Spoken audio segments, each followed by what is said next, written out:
Alhamdulillah wassalatu wassalamu ala sayyidina Rasulillah wa ala alihi wa sahbihi wa man walah. Amma ba'd.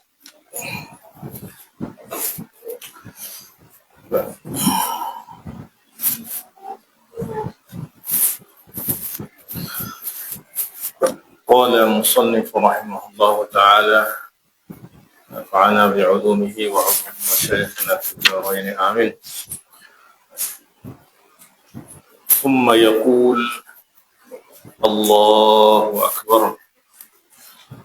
محققا ألا كبير في قلبه إلا الله فيطرح جميع ما سواه ابتغاء رضاه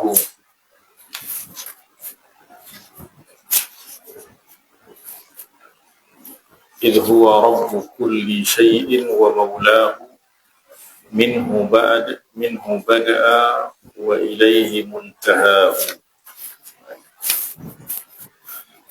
Kemudian selepas berdiri dengan keadaan hati yang merasa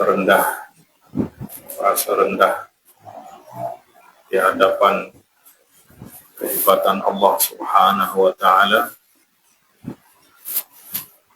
juga disertai dengan rasa malu kepada Allah Subhanahu wa ta'ala atas kurniaan yang amat besar yang Allah Subhanahu wa ta'ala anugerahkan kepadanya, sebab selaku seorang hamba tidak layak berhadapan dengan Allah Rabbul Alamin. Tapi dengan rahmatnya Allah Subhanahu wa ta'ala perkenankan untuk ada di hadapan Allah Subhanahu wa ta'ala. Kemudian dia mengucapkan takbir Allahu Akbar dengan meyakini bahwa tiada yang besar dalam hatinya melainkan Allah. Yang maknanya ucapan Allahu Akbar itu bukan sekadar ucapan lisan, tetapi itu adalah penyaksian hati atas kemahabesaran Allah Subhanahu wa ta'ala, dan bahwa di hadapan kemahabesaran Allah Subhanahu wa ta'ala segala sesuatu menjadi kecil. Maka Allahu Akbar, hati meyakini bahwa tiada yang besar di dalam hatinya melainkan Allah. Kalau tiada yang besar, maknanya tiada yang penting di dalam hatinya melainkan Allah. Sehingga hati betul-betul akan fokus kepada Allah Subhanahu wa ta'ala. Sebab seseorang apabila dia berasa ada sesuatu yang penting, maka hati akan menoleh kepadanya. Kita kalau tengah fokus melakukan sesuatu, kalau kita tahu bahwa yang di hadapan kita itu penting, maka tak akan menoleh kepada yang lain. Tetapi apabila dalam pikiran kita ada sesuatu yang penting, maka hati pasti akan menoleh kepada dia. Maka mesti merasa bahwa apabila sudah mengucapkan Allahu Akbar, maka hendaklah mengeluarkan dari dalam hati segala sesuatu selain Allah Subhanahu wa ta'ala. Maka hendaklah dia membuang dari hatinya segala yang lain selain Allah. Kerana mencari keredaannya. Semana kita nak berpaling kepada selain Allah, kita tengah berada di hadapan Allah Subhanahu wa ta'ala, mengharapkan rahmatnya, mengharapkan ridhanya, mengharapkan anugerahnya. Ya, apabila kita perlu kepada seseorang, kemudian kita diperkenankan untuk berjumpa dengannya, dan bukan senang nak berjumpa dengannya. Selepas berjumpa, dia tanya apa hajat kita, kita sibuk pula dengan yang lain. Nah, kita abaikan dia. Dan tentu kalau ada orang yang mungkin dia perlu hajat kepada kita, kemudian kita beri peluang untuk dia menyampaikan hajatnya kepada kita, tapi selepas ada di hadapan kita, dia sibuk dengan yang lain. Ya, sibuk dengan handset, sibuk dengan apa. Itu kita akan kira sebagai sesuatu yang kurang ajar. Itu manusia diperlakukan macam itu, kira kurang ajar. Nah, maka kalau kita tak suka diperlakukan seperti itu, maka jangan kita buat kepada Allah Subhanahu wa taala. Allah dah beri kesempatan kita berjumpa dengan Allah Subhanahu wa taala. Allah angkat hijab sehingga boleh bercakap terus kepada Allah. Nak jumpa dengan manusia besar, nak jumpa dengan YB bukan senang. Kena buat janji dulu. Lepas tu kita tak boleh lambat dah dia cancel. Lepas tu dia bagi masa, kita bagi masa berapa minit, 10 minit, 15 minit, lepas tu. Tapi Allah Subhanahu wa taala tak. Allah Subhanahu wa taala kita yang tentukan bila kita nak jumpa dengan dia, dan kita yang menentukan berapa masa yang akan kita habiskan bersama Allah Subhanahu wa taala. Maka inti kepada solat untuk meraih kekhusyuan itu adalah penghayatan atas makna-makna. Dan setiap ucapan itu bukan sekadar sesuatu yang hanya diucapkan dengan lisan saja, tetapi itu adalah makna yang diucapkan oleh lisan. Makna itu adalah sesuatu yang ada di dalam hati, yang dirasakan oleh hati, kemudian dilafazkan oleh lisan. Maknanya lafaz Allahu Akbar ada di dalam lisan, ya, ada dalam lisan, tapi makna dia ada dalam hati, ya, ada dalam hati. Maknanya antara lisan dengan hati, dengan anggota tubuh lain, dia kena menyatu pada apa yang telah kita buat di dalam solat. Kita ucapkan Allahu Akbar daripada pikiran kita, daripada akal kita, daripada rasa kita, daripada hati kita. Kita keluarkan segala sesuatu yang besar, yang penting daripada hati kita, sebab kita telah berada di hadapan Allah yang maha besar. Nah, sebab kita datang untuk meraih ridha-Nya, maka kita kena menjaga adab di hadapan Allah Subhanahu wa taala. Ya, sebab Allah, apabila kita dah berada di hadapan Allah Subhanahu wa taala, Allah akan tengok ke dalam hati kita. Bukan hanya tengok kepada wajah kita, kepada tubuh kita, tapi Allah akan lihat hati kita ke mana. Hati kita untuk siapa? Ya. Maka hendaklah dia membuang dari hatinya segala yang lain selain Allah, kerana mencari keredaannya, kerana dialah Rabb kepada segala sesuatu dan Tuan ampunya.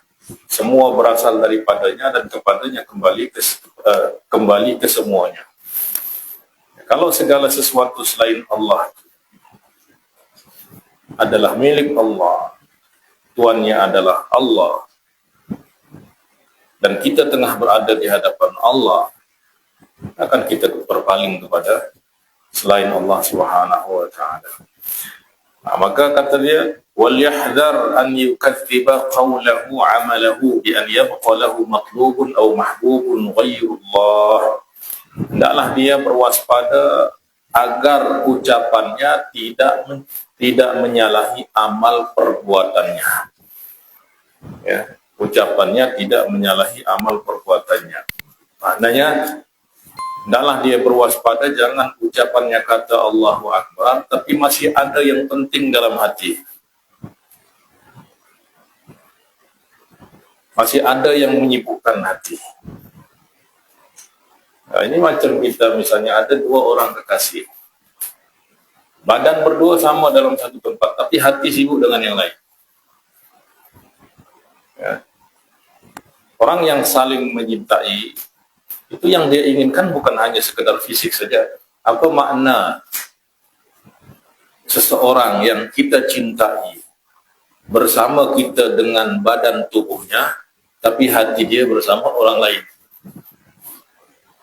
Itu kira dalam bab cinta itu jenayah paling besar tuh, berpaling dengan hati.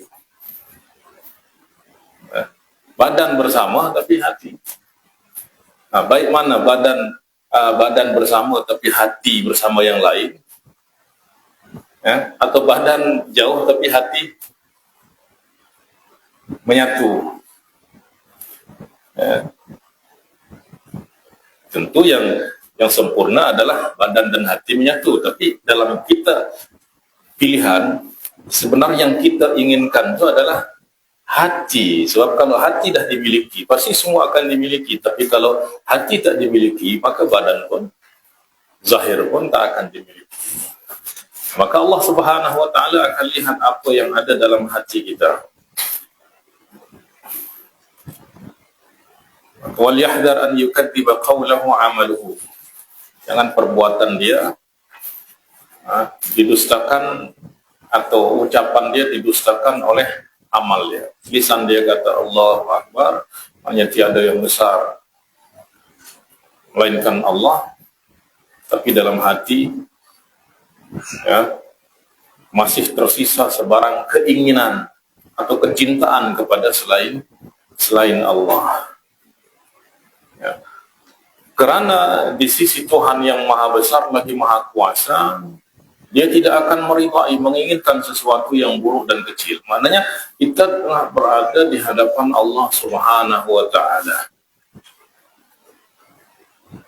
yang mana Allah Subhanahu wa ta'ala adalah matlubu kulli talibin, adalah tuntutan daripada semua yang menuntut kebaikan, pasti dia akan menuntut kepada Allah Subhanahu wa ta'ala. Tapi apabila sudah ada di hadapan Allah, maka lupakan yang lain.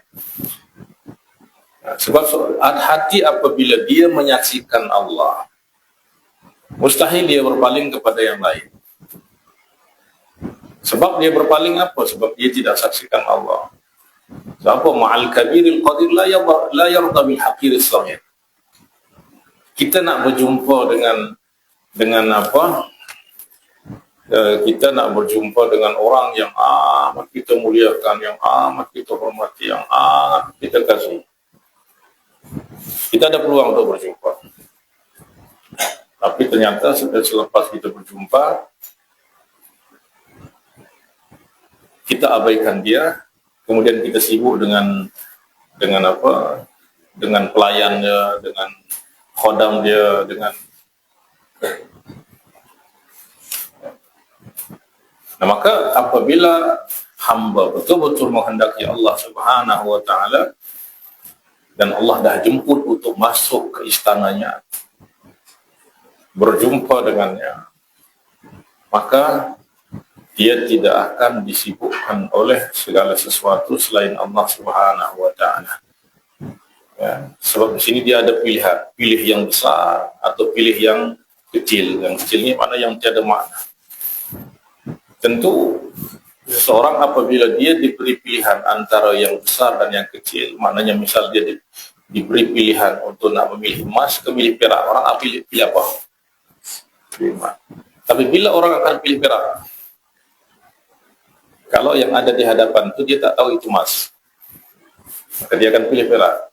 Maka apabila seseorang berpaling kepada hamba, apa? Sebab dia tak tahu, dia tak kenal Allah Subhanahu wa ta'ala.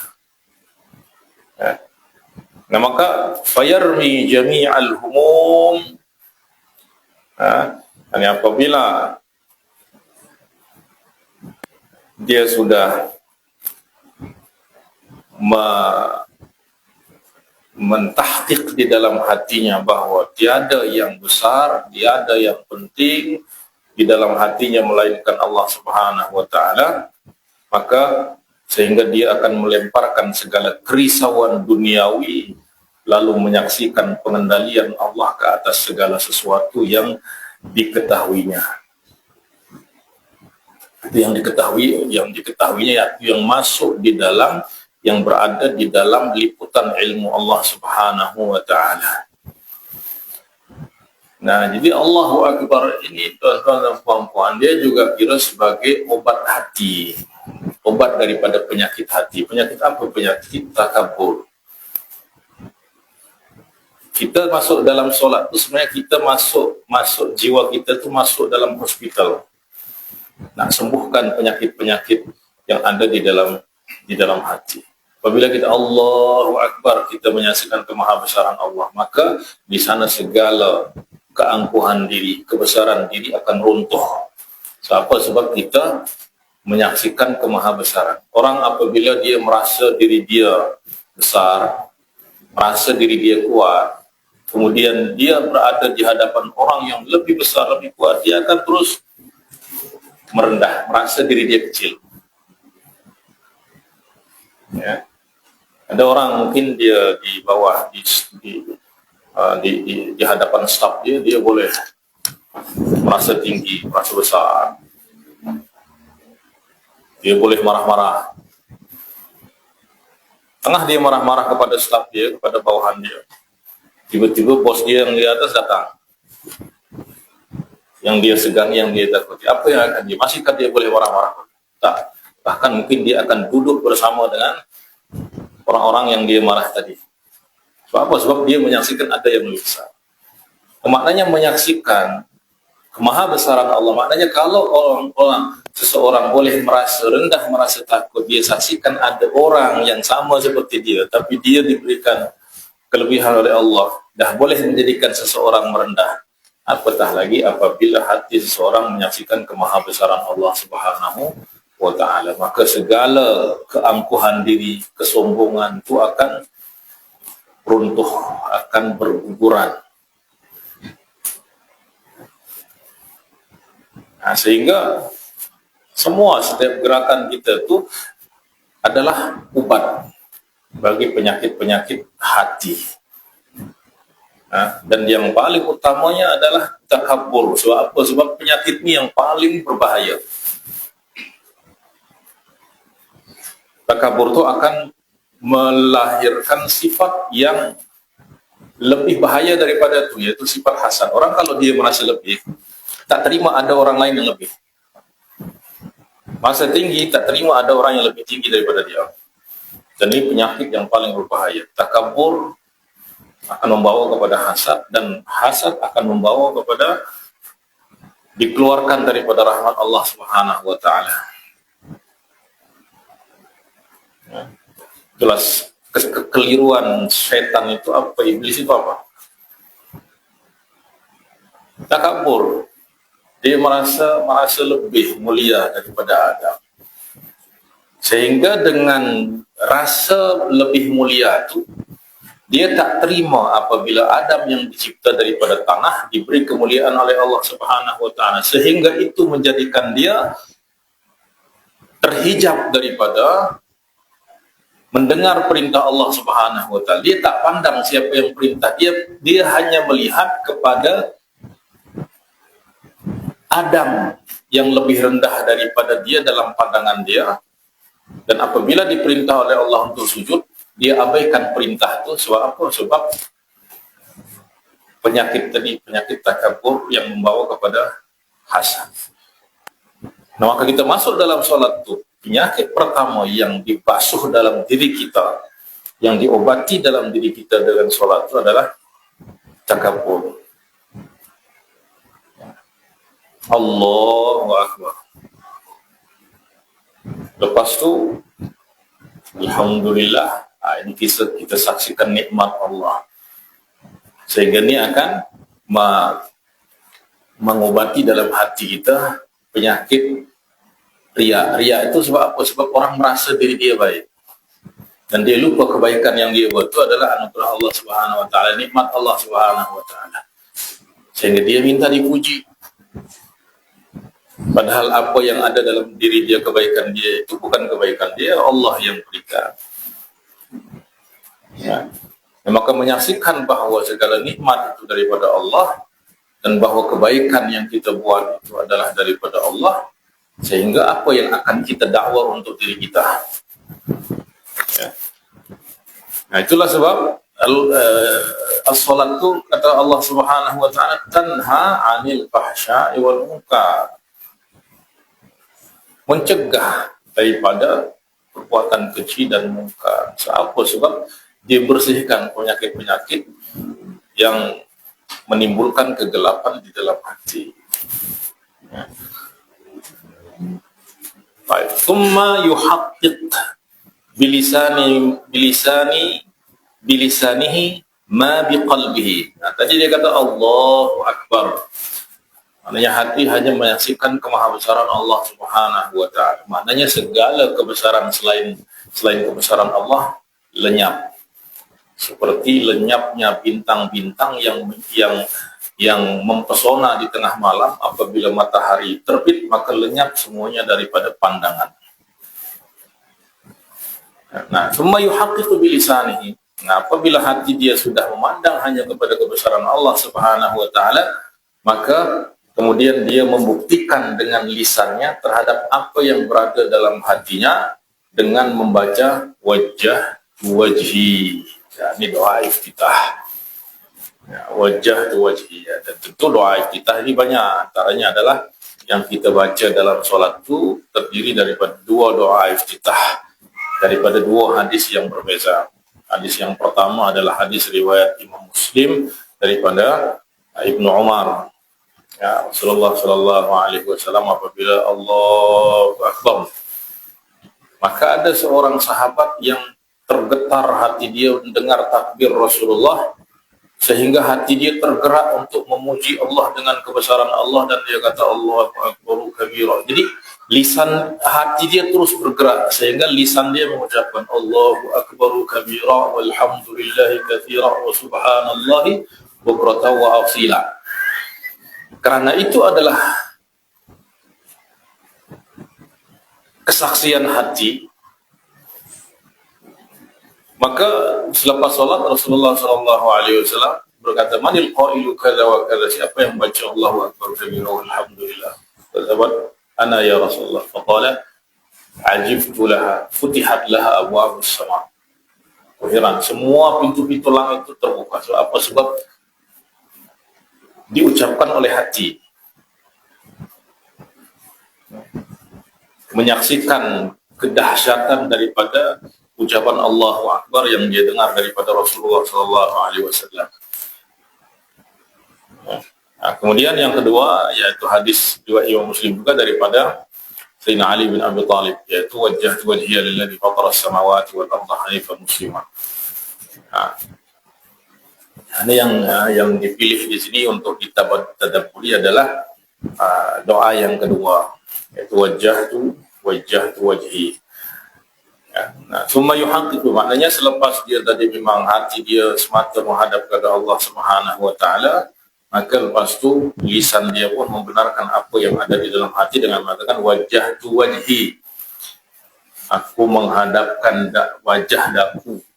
Ya, wajah di sini tentu bukan yang dimaksud adalah wajah kita nih. Wajah kita nih menghadap kiblat, Ka'bah. Yang dimaksud di sini adalah wajah qalbi, wajah hatiku.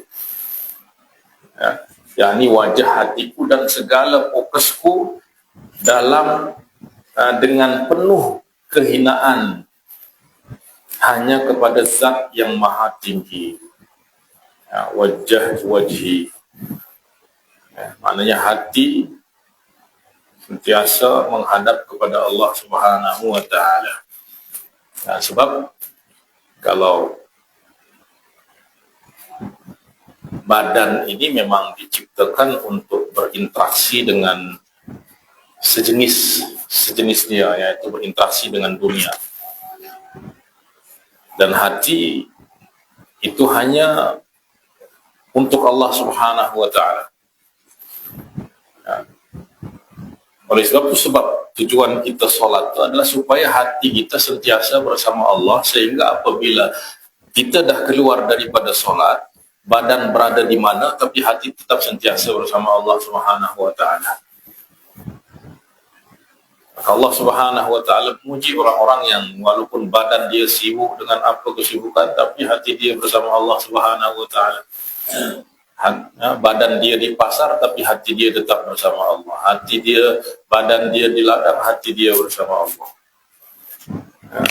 Rijalun la tulhihim tijaratun wala bai'un an dzikrillah. Mereka sentiasa tetap berniaga, sibuk dengan urusan, tetapi hati sentiasa bersama Allah Subhanahu wa taala. Ya.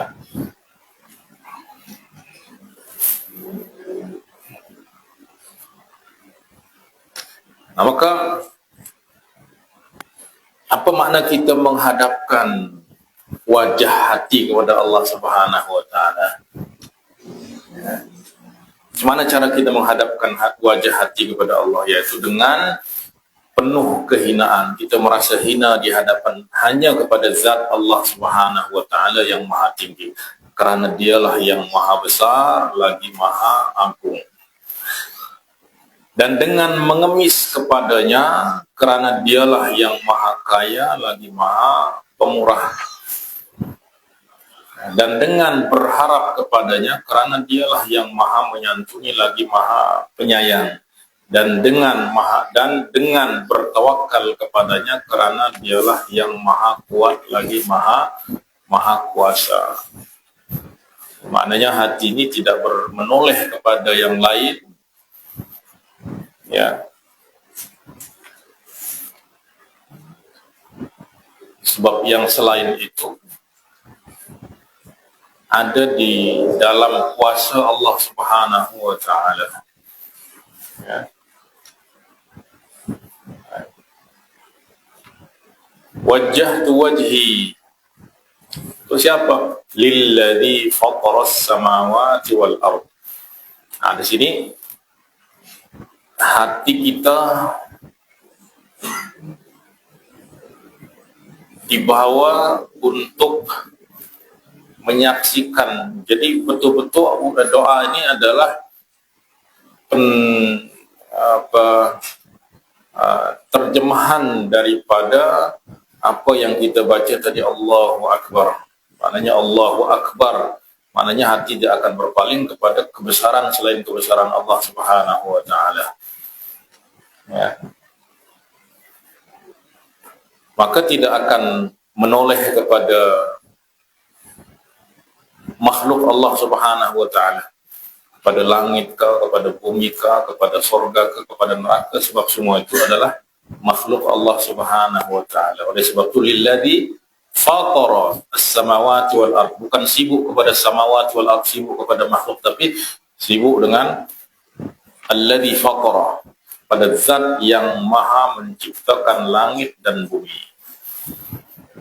Ya. Pada saat itulah lenyaplah segala kegelapan di dalam dari hatinya.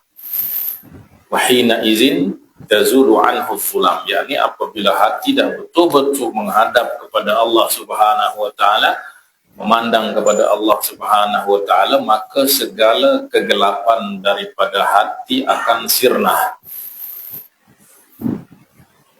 Sebab yang lain selain Allah Subhanahu wa taala itu adalah bayangan. Ya, apabila kita memandang kepada cahaya, maka bayangan akan lenyap daripada pandangan kita. Tapi apabila kita berpaling daripada cahaya, maka yang nampak adalah bayangan, cahaya tak nampak. Ya, maka hati apabila dia memandang kepada Allah, maka akan lenyap segala sesuatu selain Allah. Tapi kalau dia berpaling daripada Allah, maka itu maknanya dia sudah terhijab oleh bayangan daripada Allah Subhanahu wa taala. Hina idzin tazulu anhu dhulam wa yushahidu 'ainal judi wal karam. dan dia menyaksikan hakikat kedermawanan dan kemurahan Allah Subhanahu wa taala. Wala yabqa lahu marghubun ardiyyun wala samawiyyun. Dan tiada apa yang tinggal dalam hatinya berupa keinginan kepada apa yang berada di bumi maupun di langit. Izhiya wa ma fiha min judihi mawjudah. Demikian adalah kerana langit, bumi dan segala yang berada di dalamnya berwujud kerana kemurahan Allah Subhanahu wa taala, kemurahannya, dan dengan sifatnya jua kesemua itu mendapat keberlangsungan. Ya.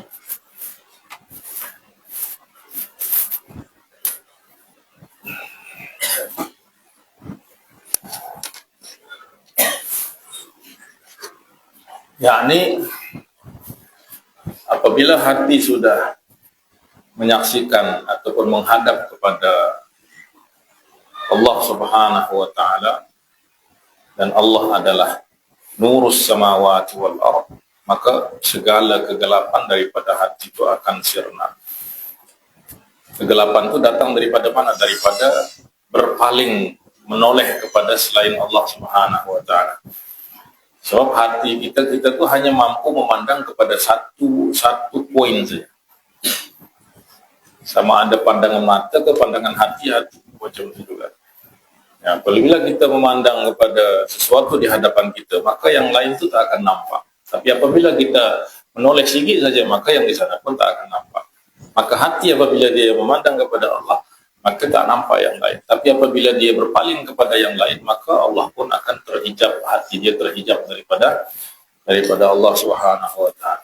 Terhijab daripada Allah, bahkan bukan hanya maknanya juga dia akan terhijab daripada menyaksikan segala kebaikan Allah Subhanahu wa taala, segala kebesaran Allah, sehingga hati berpaling untuk menyintai selain Allah, bahkan takut kepada selain Allah Subhanahu wa taala. Dia lupa bahawa segala sesuatu yang ada adalah ada oleh sebab kurniaan Allah Subhanahu wa taala, dan dia boleh berlangsung wujud dia oleh sebab sifat-sifat Allah Subhanahu wa taala. Ya.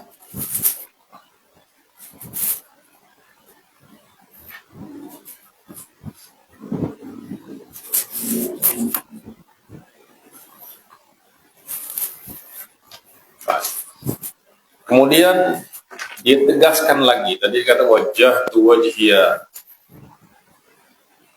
Pada siapa? Lilladzi fataras samawati wal ard. Hanifa, maknanya lurus. Hanifa itu lurus.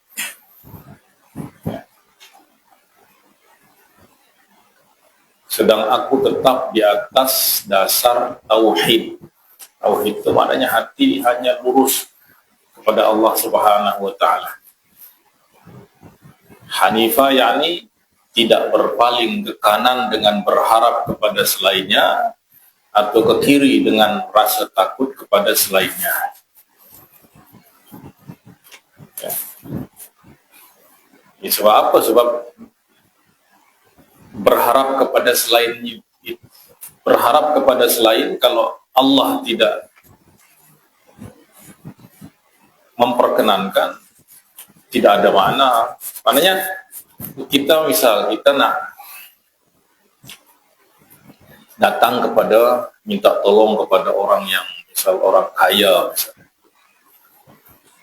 minta bantuan kepada dia.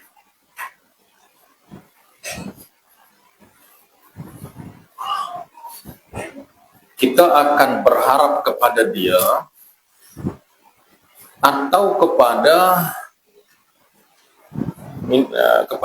apa maknanya, minta duit itu kepada dia kepada bendaharinya. Kita merayu kepada bendahari. Bendahari tak akan boleh beri apapun kalau Allah Subhanahu wa taala, kalau Tuhan tidak beri. Walaupun memang yang nampak tolak duit, yang nampak beri duit itu adalah bendahari misalnya. Tapi Tapi dia hanya sebagai wakil saja. Kalau dia tak ada izin, tak boleh. Maka makhluk pun macam itu juga.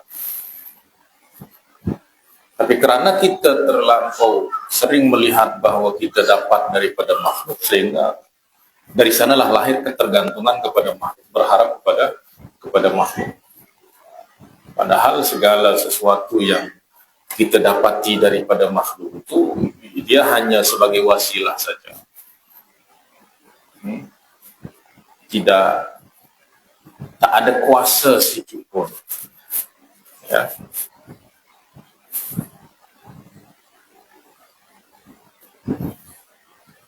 Kita tengah berada di hadapan Allah Subhanahu wa Ta'ala, yang mana segala kebaikan dari Allah. Maka tidak akan berharap, tidak akan berpaling untuk berharap kepada yang lain.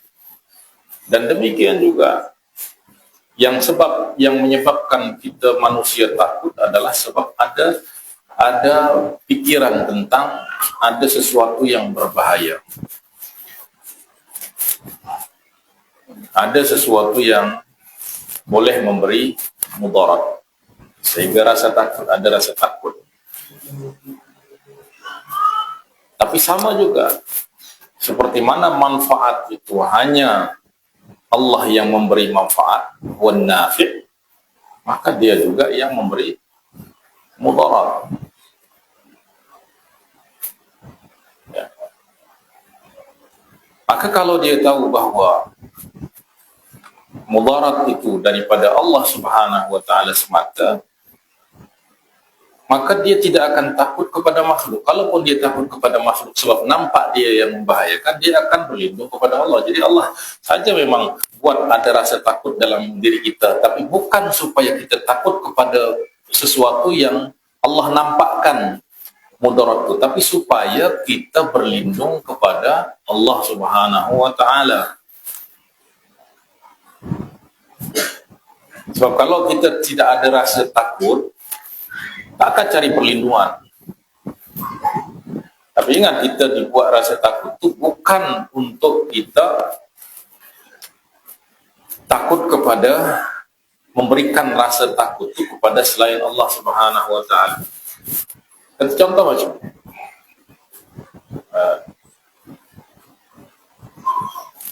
pisau yang tajam itu berbahaya ke tak berbahaya?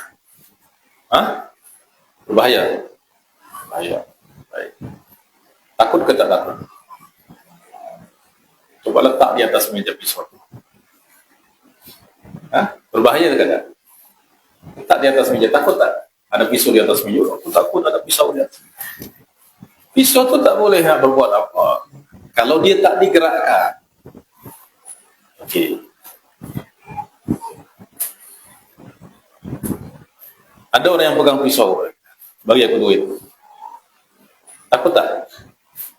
Takut pada apa? Pisau. Coba letak pisau tu. Jadi bukan pisau tu, sebab pisau tu tak boleh nak buat apa. Kalau dia tak digerakkan, maka sama semua yang ada di dalam wujud tu tak bisa dengan pisau tu. Jadi, kalau Allah Subhanahu wa Ta'ala tak gerakkan, tak perkenankan, tak boleh nak buat apa. Nah, maknanya Allah ingin hati kita ni semata terus direct memandang kepada Allah Subhanahu wa Ta'ala. Dan kita diuji dengan apa? Diuji dengan Allah menzahirkan manfaat dan mudarat itu pada makhluk dia. Adakah hati kita akan terhijab oleh makhluk itu, ke akan tetap kalau sudah di awal Allahu Akbar, baik, di awal Allahu Akbar. Ya. Nah, maka kalau kita takut kepada pisau itu, sebenarnya kalau kita tahu bahawa pisau itu tidak akan bergerak, maka sebenarnya bukan pisau itu yang kita takut, tapi kita takut kepada orang yang pegang pisau itu. Sebab dia yang gerakkan, dia kendalikan pisau itu, dia yang kawal pisau itu, dia yang gerak. Nah, maka macam itu juga semua yang ada di dalam wujud ini, siapa yang gerakkan?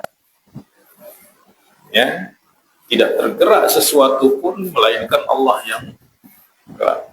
Wa ma tasqutu min waraq, jangankan sesuatu yang besar, daun terjatuh pun memang dah ditakdirkan oleh Allah Subhanahu wa taala. Nah, maka makna ini juga yang di dalam Al-Qur'an kita dapati macam baik. Yang lebih jelas, yang lebih nyata lagi. Sihir itu berbahaya kata berbahaya. Nah, bahaya kata berbahaya.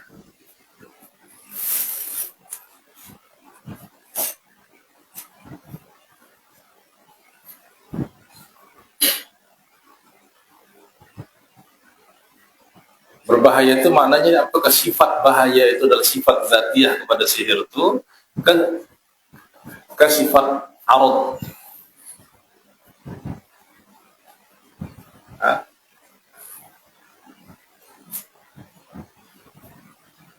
Wa ma hum bidarrina bihi min ahadin illa biiznillah. Jadi semua biiznillah. Kalau kita takut sihir, bukan supaya kita pertuhankan, bukan supaya, tapi supaya kita berlindung kepada Allah. Kita dibuat takut oleh Allah dan dengan makhluk supaya kita datang kepada Allah Subhanahu wa taala.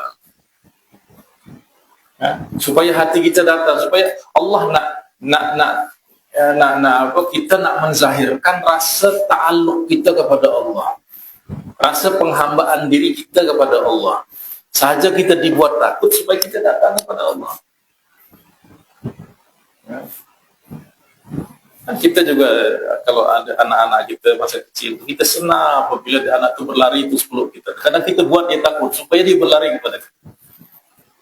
Dan macam itu juga Allah Subhanahu wa taala buat kita takut supaya kita berlindung kepada Allah Subhanahu wa taala, bukan supaya kita memandang kepada sesuatu itu sebagai sesuatu yang memang bahaya itu datang daripada dia.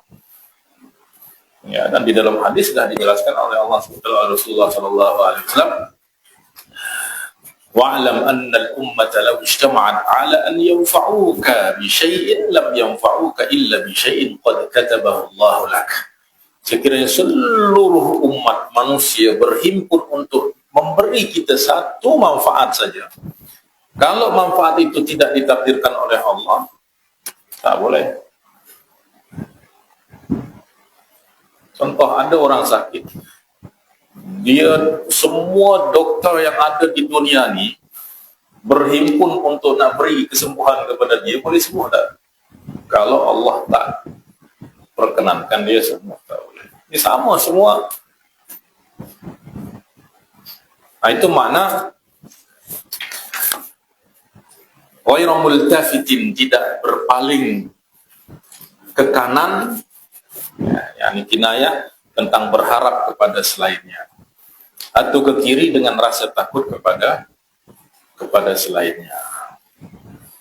Ya, yakni tujuan dia adalah untuk membersihkan hati daripada segala keterkaitan kepada selain Allah, sama ada keterkaitan dengan harapan, dengan cinta, atau dengan rasa takut. Maknanya jangan sampai ada harapan kita yang melebihi harapan kepada Allah Subhanahu wa taala, takut kita melebihi takut kepada Allah Subhanahu wa taala. Bukan maknanya tak boleh takut kepada makhluk, maknanya jangan sampai takut kita kepada makhluk itu melebihi takut kepada Allah Subhanahu wa taala. Ya. Takut itu memang sifat zat kita sebagai manusia, itu ada rasa takut. Dan kalau kita tak ada rasa takut, tak selamat kita dalam hidupnya. Dengan rasa takut itu kita selamat. Ya. Tapi jangan rasa takut itu terlampau, sehingga menjadikan kita jaban apa? Ya. Penakut yang berlebihan. Ya. Semua orang takut mati, tapi kalau Allah panggil untuk berjihad, nah, di sanalah akan teruji. Kita takut kepada siapa? Ya.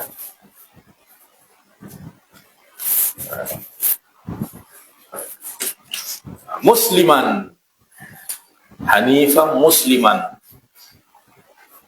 Nah, semua setiap lafaz, setiap kalimat dalam doa ini adalah ditakriri tauhid di dalam hati. Ya. Bil id'ani wal inqiyadi, ya, musliman, sebagai seorang muslim, dalam makna yaitu berserah dan patuh kepadanya dengan melenyapkan segala keinginan diri lalu tenggelam dalam keinginan Allah. Nama muslim berserah itu maknanya apa? Kita dah tidak ada kehendak diri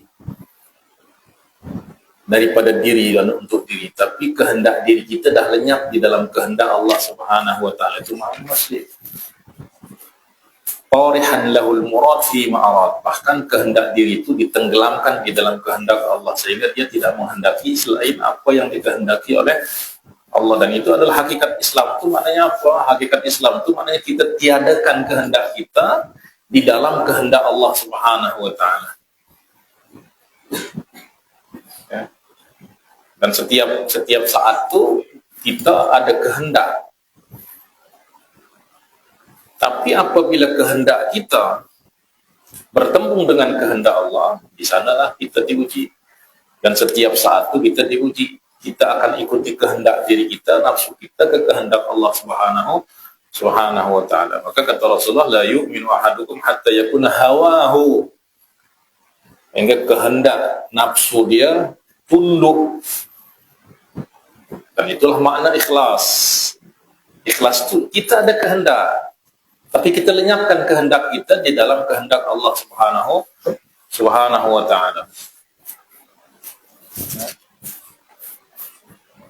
Bi ghairi i'timadin wal istinadin ila ghairihi, yaitu dengan tidak bersandar dan tidak bergantung kecuali kepadanya, karena tiada yang wujud dengan sebenar kecuali Allah Subhanahu wa taala.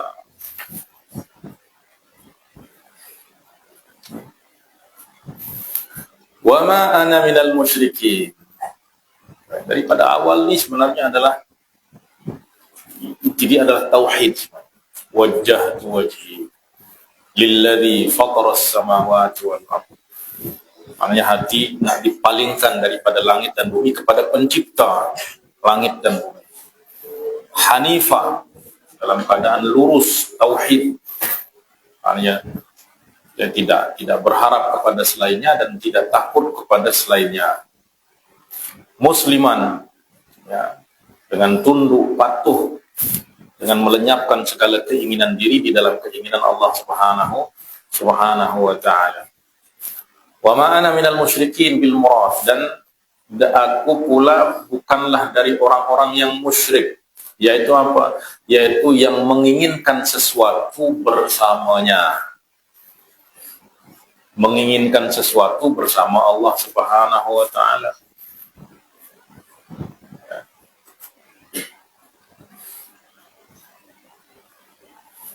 Bukan pula dari orang-orang yang berbelah bagi dalam menyintainya.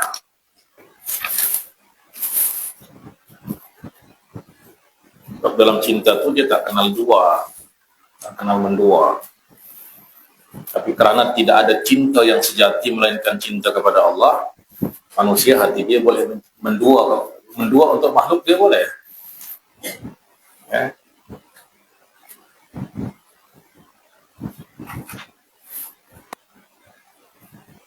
Dan Allah Subhanahu wa taala kerana cinta dia, kasih sayangnya kepada makhluk, maka Allah tak mau hamba itu berpaling kepada selain Allah Subhanahu wa taala. Dan apabila hati seseorang berpaling, maka Allah cemburu. Maka kata Rasulullah, la syakhsa aghyar min Allah Subhanahu wa taala wa lidzalika harrama syirk. Sebab syirik itu maknanya hati mendua, berpaling kepada yang lain. Dan dalam bahasa cinta, mendua itu adalah jenayah yang paling besar. Wa ma ana minal musyrikin, ay bil murad, yaitu dengan menginginkan sesuatu bersamanya. Bukan pula dari orang-orang yang berbelah bagi dalam menyintainya. Wa kaifa uthiru alaihi mahbuban, bagaimana mungkin aku melebihkan cintaku kepada selainnya, sedang dialah yang memberi kurniaan kepada yang lain itu, kepada selain itu. Au urida ma'ahu syai'an la yaqumu illa bihi, Dan bagaimana mungkin aku menyekutukan sesuatu dengannya, padahal tidak berdiri terwujud sesuatu itu kecuali dengannya, dengan Allah Subhanahu wa Ta'ala.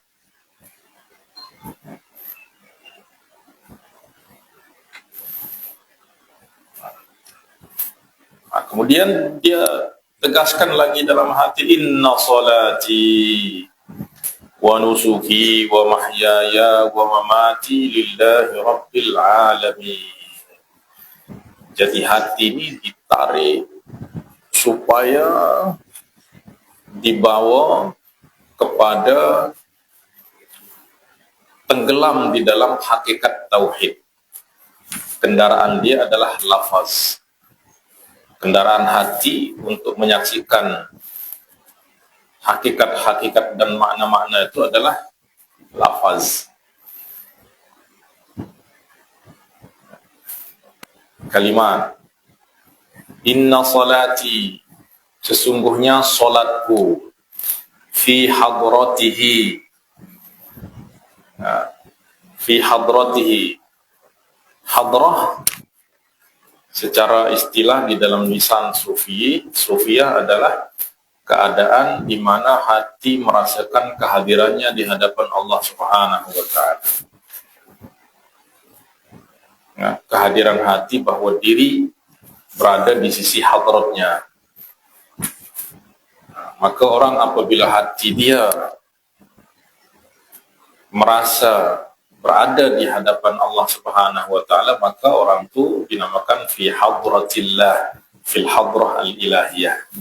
Apabila hati dia dah berpaling kepada selain Allah, maka dia dah masuk dalam ghaflah, keluar daripada hadrah. Ya.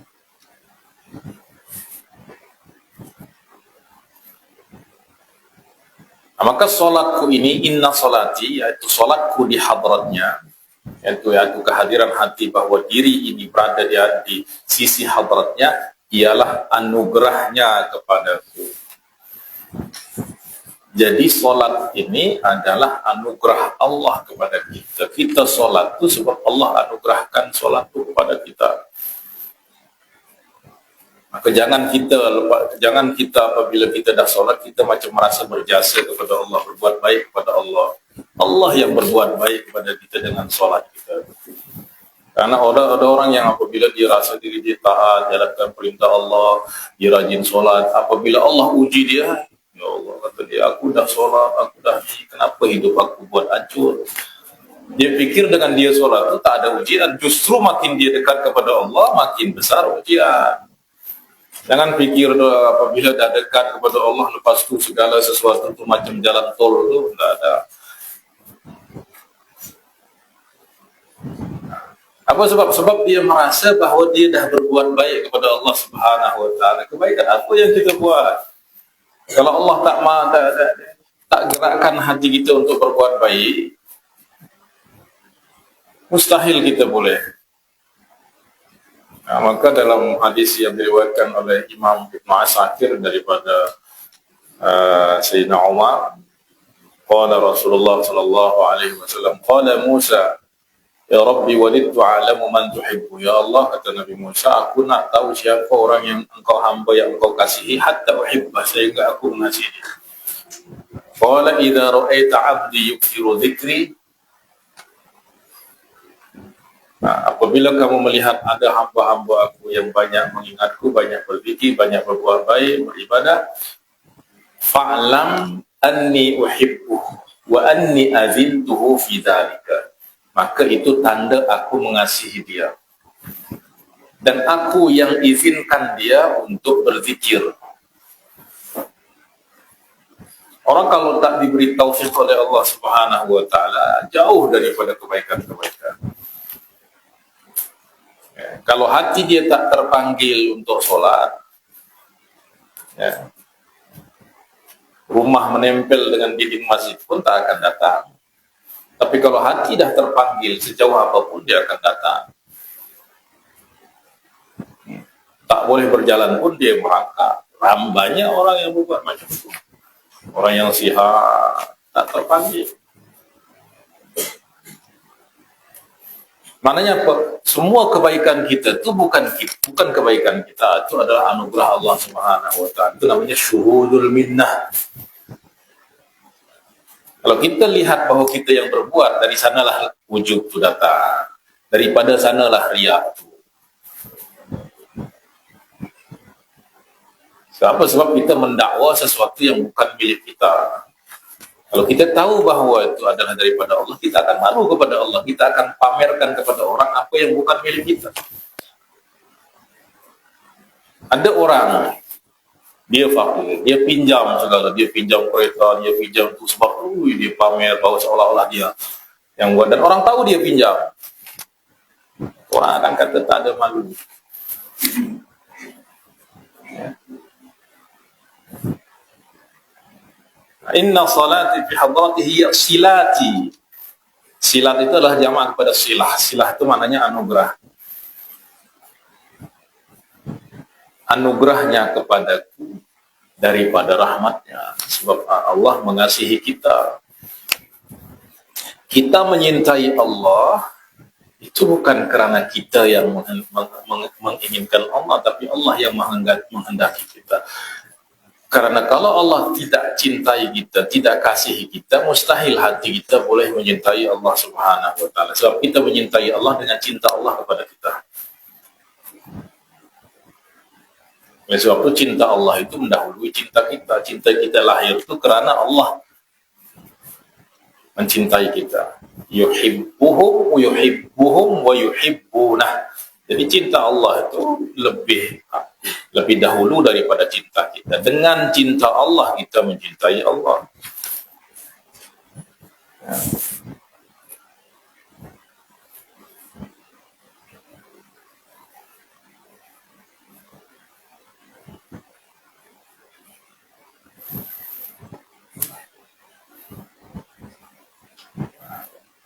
Hiya silati min rahmatihi. Ialah anugerahnya kepadaku daripada rahmatnya yang aku dirikan dengan perasaan kerendahan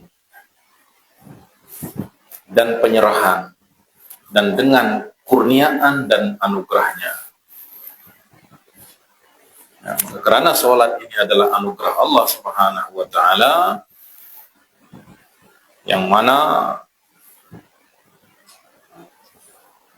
Allah Subhanahu wa taala menghendaki untuk kita tunaikan, kembalikan anugerah itu kepada Allah Subhanahu wa taala dengan rasa rendah. Supaya kita tak merasa telah berbuat baik kepada Allah. Orang merasa berbuat baik kepada Allah, maka dia akan menuntut kepada Allah, ya Allah, aku buat ini, kenapa tak bagi aku ini? Ya Allah, aku dah taat kepada kamu, tapi kenapa engkau tak?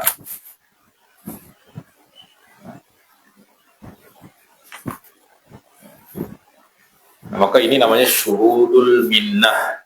Maknanya segala kebaikan itu yang kita saksikan adalah bahwa itu semua adalah anugerah daripada Allah Subhanahu wa ta'ala.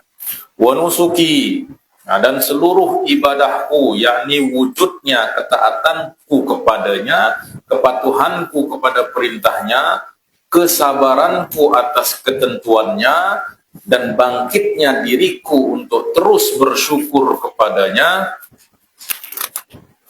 wa mahyaya, dan hidupku,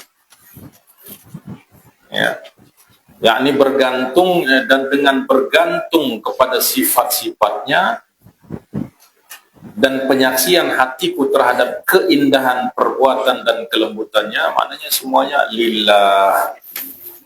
Ya, mahyaya, yang dimaksud hidup di sini bukan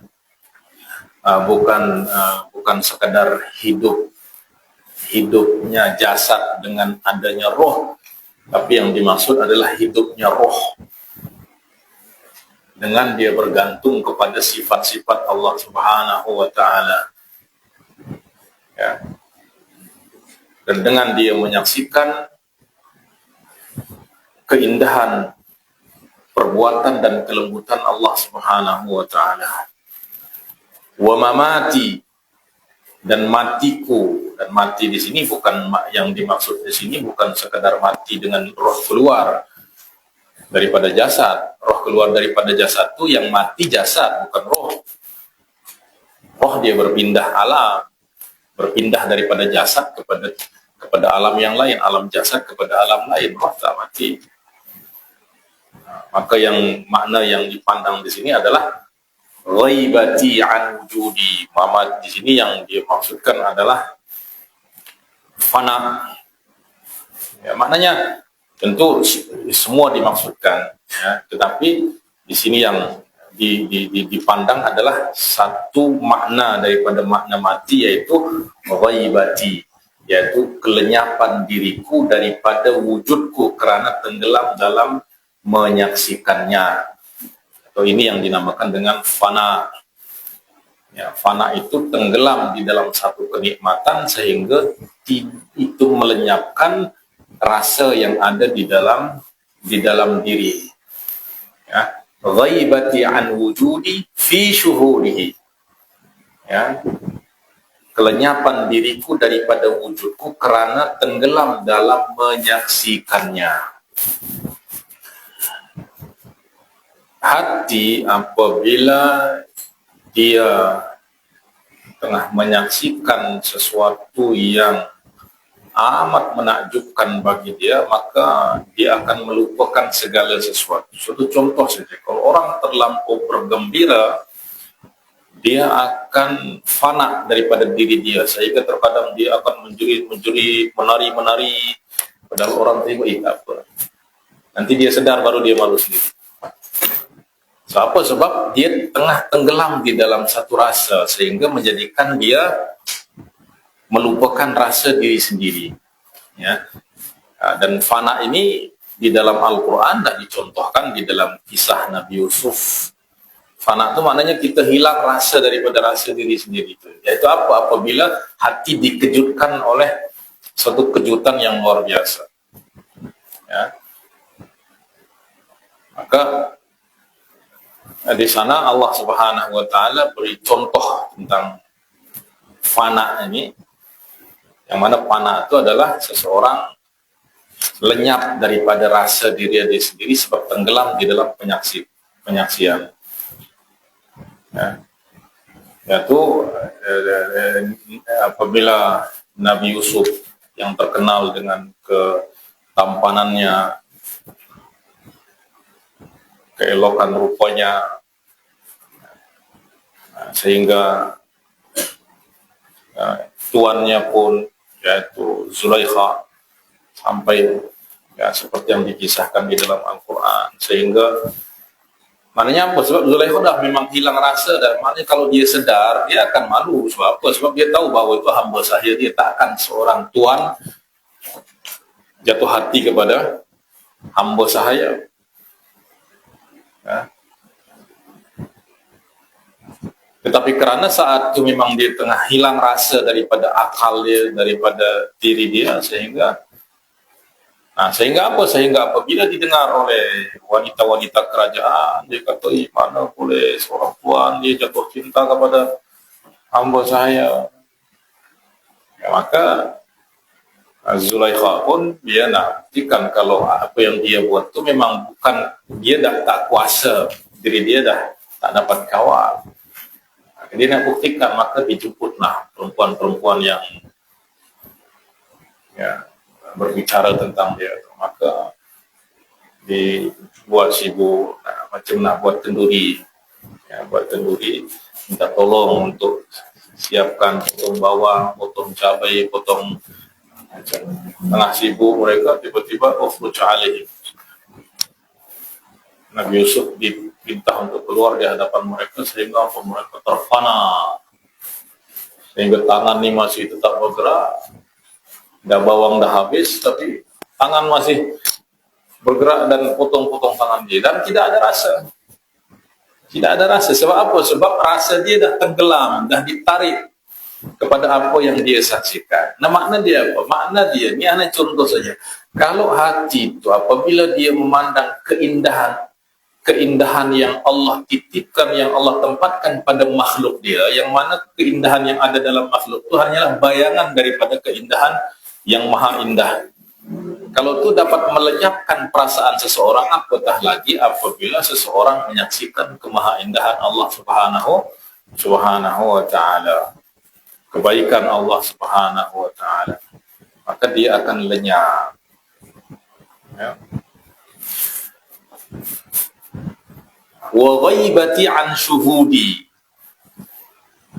tak hilang rasa, ini hilang syuhud, maknanya dah ghaibati an syuhudihi bi baqa'i wujudihi, ya, dan lenyapnya daku daripada penyaksianku, dah tak rasa menyaksikan lagi, ya, dia tidak rasa menyaksikan. Sebab apa? Sebab tenggelam di dalam keabadian wujudnya, ya. Jadi bahasa misal wahdatul syuhud atau wahdatul wujud itu hanyalah bahasa untuk menyatakan bahwa apabila melihat kepada hakikat, maka tidak ada yang hakikat melainkan Allah Subhanahu wa ta'ala, ya. Dan yang mempunyai wujud yang sebenar itu hanyalah Allah Subhanahu wa ta'ala. Yang lain itu tak boleh dikata dia punya wujud, sebab wujud dia bukan milik dia. Artinya kita wujud bukan kerana kehendak kita, dan wujud kita diambil pun bukan kerana kehendak kita. Sebab apa? Sebab ya, seperti orang dia ada pegang duit di tangan, tapi duit itu duit dia pinjam. Boleh tak dia kata itu duit aku? Tak boleh.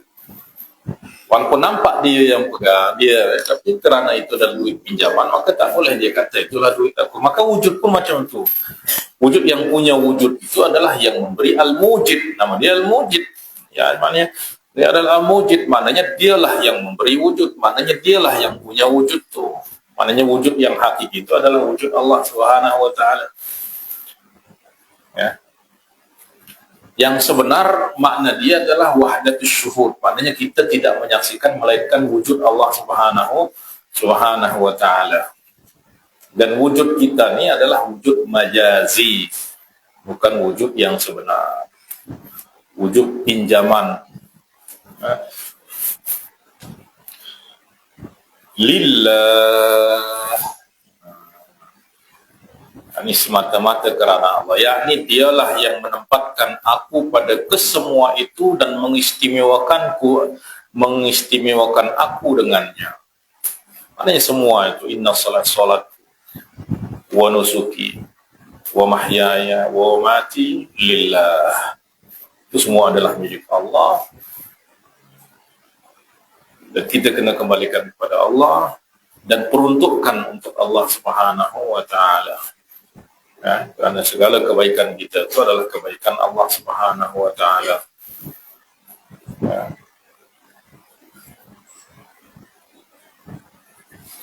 Lillahi Rabbil Alamin, ya. Menempatkan aku pada kesemua itu, dia yang tempatkan aku dalam solat, tempatkan aku dalam ibadah-ibadah, tempatkan aku dalam kurban, tempatkan aku dalam kehidupan, dalam kematian, tanpa sebarang daya upaya dan kekuatan yang datang pada sisiku. Sekecil apapun perbuatan yang baik yang kita buat, itu bukan daripada kita, tapi daripada Allah Subhanahu wa ta'ala. Ya, tapi kalau Allah tidak nak kita berbuat kebaikan, maka mustahil mustahil kita boleh berbuat kebaikan. Seperti sambungan hadis tadi, wa idza ra'aita 'abdi, apabila kamu lihat hamba-hamba aku berzikir, itu makna aku yang perkenankan dia, aku yang izinkan dia berzikir, dan itu tanda aku mengasihi dia. Wa idza ra'aita 'abdi yu'ridu 'an dzikri, tapi apabila kamu melihat ada hamba-hambaku berpaling daripada mengingatku, berpaling daripada beribadah kepadaku, fa'lam anni hajabtuhu 'an dzalika, ketahuilah aku yang menghijab dia, aku yang menghalau dia, aku yang mencegah, aku yang tak nak dia, ya Allah, aku yang tidak mau dia, ya. Wa anni ubghiduhu, dan itu tanda aku benci dia, wal a'yadu billah.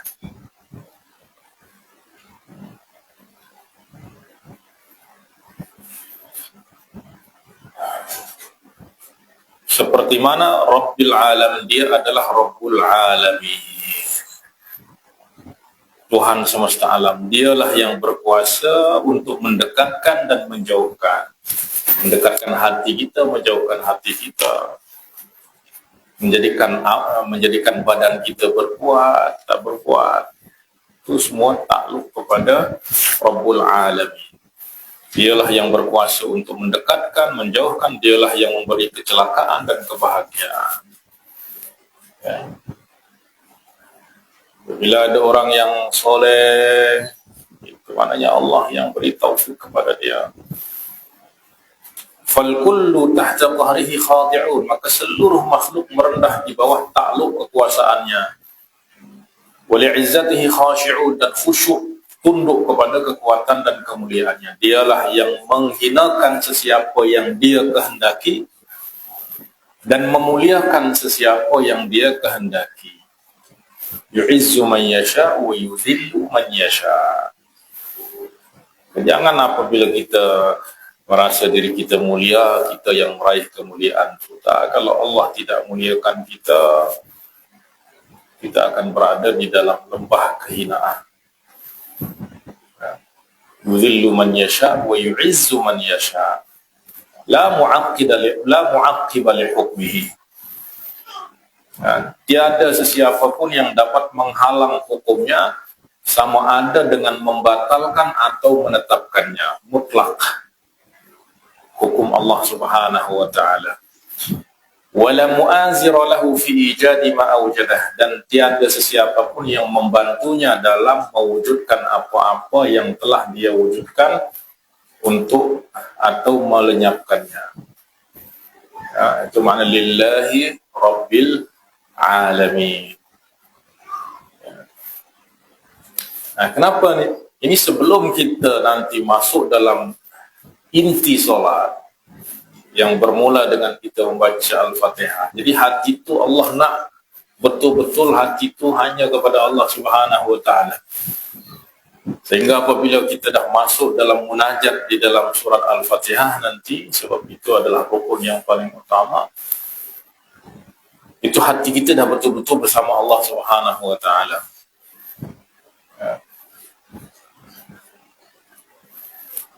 La syarikalah, tiada sekutu baginya yang menyamainya dalam rububiyahnya, dalam ketuhanannya. Idil alamun, kerana seluruh alamin, dan yang dimaksud di sini adalah yang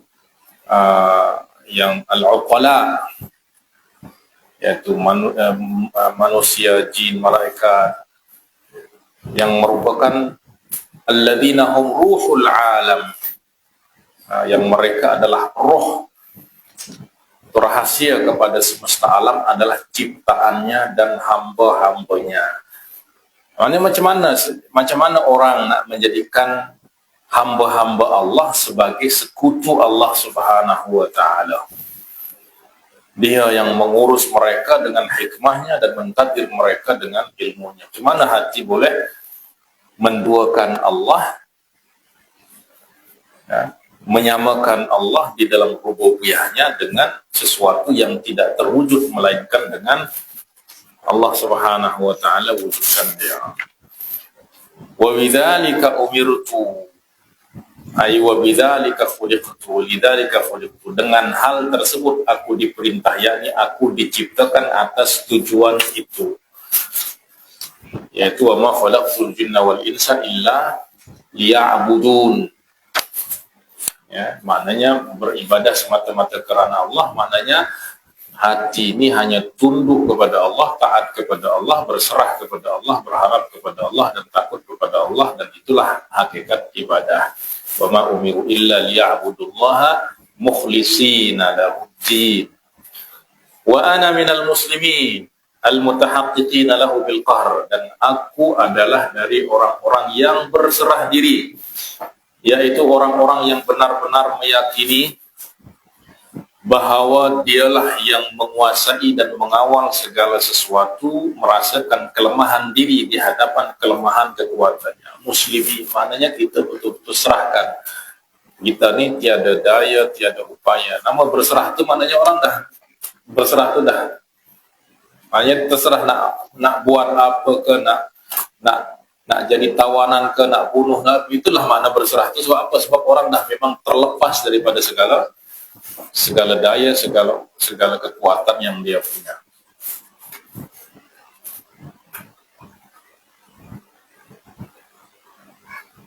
Merasakan kelemahan diri di hadapan kehebatan kekuatannya dan sentiasa bergantung kepada tirai rahmatnya dan berhenti dalam ketidakmampuan untuk mencapai hakikat ma'rifatnya. Berserah. Yani merasa tidak mampu untuk mencapai hakikat ma'rifat, itulah ma'rifat. Sebab kalau orang kata aku mengenal Allah, dia tak kenal Allah. Sebab orang makin dia mengenal, maka dia akan merasa makin tak mengenal. Makin dia berilmu, maka makin dia rasa diri dia jahil dan banyak benda yang dia tak tahu. Kata Imam Syafi'i, man qala ana a'lam faqad iktamala jahlu. Siapa yang kata aku a'lam, maka sempurnalah kebodohan kejahilan dia. Sebab orang makin dia banyak ilmu, maka makin merasa makin banyak yang dia tidak tahu. Rahasia-rahasia yang tak diketahui. Maka al-'ajzu an darki idraki idrak. Merasa tak mampu untuk mencapai hakikat ma'rifatnya, itulah hakikat ma'rifat. Sebab la ya'rifu iyyahu kama iyyahu illa iyyahu. Tidak ada yang mengenal dia dengan sebenar melainkan dia sendiri.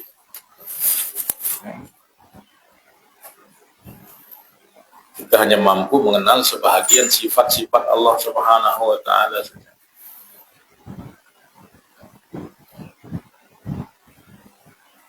Nah, itu penghayatan yang ada di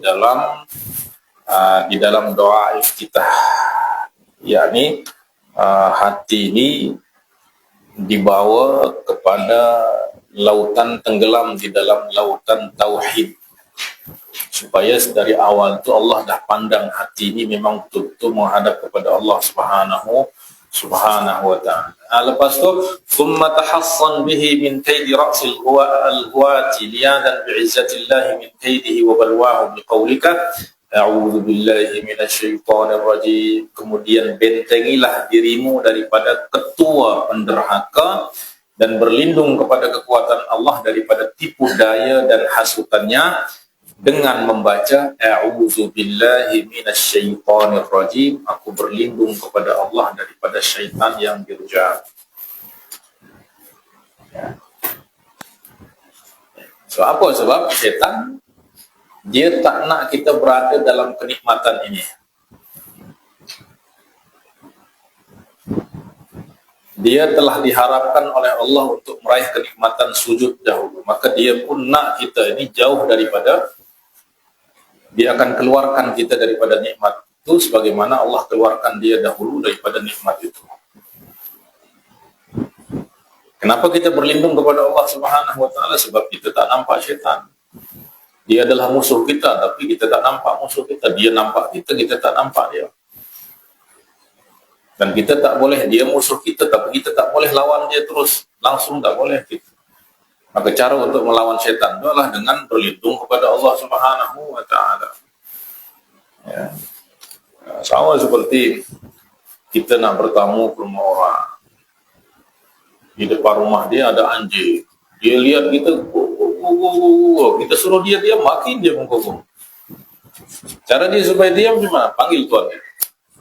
Panggil tuan dia, kata senyap, diam, dia akan senyap. Ya, maka syaitan juga macam itu juga. Kita berlindung kepada penciptanya. Sebab apa? Sebab kita, macam mana kita nak lawan syaitan?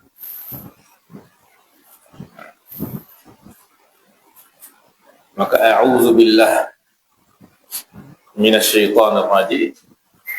Dengan bacaan itu niatkan juga memohon perlindungan daripada segala yang selain Allah. yaitu lintasan hawa nafsu dan pujukan syahwat. Jadi kita dihadapkan oleh tiga nih, oleh syaitan, ya, kemudian nafsu, al-khawatir syahwaniyah, wal hudud al-khawatir an-nafsaniyah, wal hudud asy-syahwaniyah. Jadi kita musuh yang berupaya untuk mengeluarkan kita dari nikmat besar ini adalah syaitan, dan yang kedua adalah nafsu kita. Jadi ada khawatir syaitaniyah, ada khawatir nafsaniyah atau syahwaniyah. Apa beza antara syaitaniyah dan nafsaniyah? Kalau nafsu, dia hanya membujuk kita pada satu benda tertentu. Kalau kita dah dapat halau dia akan diam. Ya. Tapi kalau setan, dia akan pujuk kita dengan sesuatu. Kalau dia tak berjaya sana, dia akan gunakan yang lain. Tak berjaya sana, dia akan gunakan yang lain. Sebab apa? Sebab dia hanya nak menjatuhkan kita dengan apa-apa cara. Tapi kalau nafsu, maknanya nafsu itu dia berkaitan dengan satu benda. Dia nak sesuatu. Tapi kalau kita dah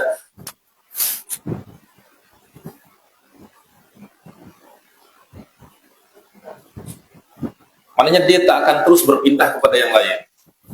Nah, misal ada orang dia tak terpikir untuk nak beli kasut misalnya. Tiba dia jalan ke mall, tengok kasut cantik, masya Allah cantik. Awal dia, ya aku dah punya kasut 2, aku dah punya kasut 3 di rumah, dia tak fikir. Tapi nanti dia terus khawatir itu bermain dalam pikiran dia. Tapi cantik sangat, cantik sangat. Terus dia terpikir, nanti jadi keinginan. Nah, maka di sana nafsu dia dah makin kuat. Ya. Nah, tapi kalau dia dah kata, untuk apa aku beli, dah banyak, yang 3 pun tak habis aku pakai. Kalau dia boleh kalahkan nafsu dia, maka lepas itu tenang, dia tak akan berpindah terus kalau macam tu beli yang ini. Nah, nafsu tidak macam itu. Tapi kalau setan tak, kalau dia tak percaya di sini, dia akan pindah yang lain. Tak percaya sini, tak percaya pujuk kita keburukan, dia akan hidangkan kepada kita kebaikan-kebaikan. Dia bukan akan menghalangi kita daripada berbuat kejahatan. Bahkan dia akan suruh kita berbuat kebaikan-kebaikan, tapi dia akan rosak niat kita di sana. Ya. Nah, maka oleh sebab setan itu memang, tapi sebenarnya setan itu amat lemah. Setan itu jalan dia kepada diri kita itu adalah nafsu. Oleh sebab itu dia tahu apa yang menyibukkan hati kita, dia akan masuk daripada sana. Kalau orang dah kawal nafsu, setan tak boleh buat apa. Setan itu hanya boleh bisikkan dalam hati kita saja. Kalau kita tak mau, setan tak boleh nak buat apa. Ya. Tapi tanpa setan, nafsu lebih dahsyat. Itulah sebab orang kata setan diikat pada bulan Ramadan. Kenapa ramai orang yang berbuat maksiat? Setan tak ikat, tapi nafsu tak terikat. Jadi nafsu itu hanya senjata bagi setan. Dan senjata itu kita yang pegang. Masalah dia kita yang pegang senjata, kita serah kepada setan. Maka dengan itu setan bunuh kita. Macam ada perompak masuk dalam rumah kita ada pistol. Sepatutnya kalau kita yang pegang, berkencing-kencing dia berlari. Tapi masalah dia, kita serah kepada dia. Ya, nafsu kita serah kepada setan. Sepatutnya kita yang kawal nafsu. Kalau kita yang kawal nafsu, setan terkencing-kencing dia berlari. Kata Imam Ibn Munabbih,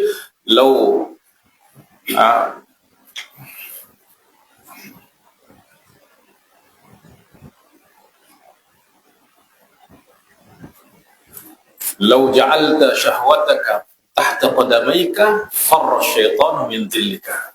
Kalau kamu boleh dah buat nafsu kamu di bawah tapak kaki, maknanya kau kawal dia, maka syaitan akan berlari tengok bayangan kamu.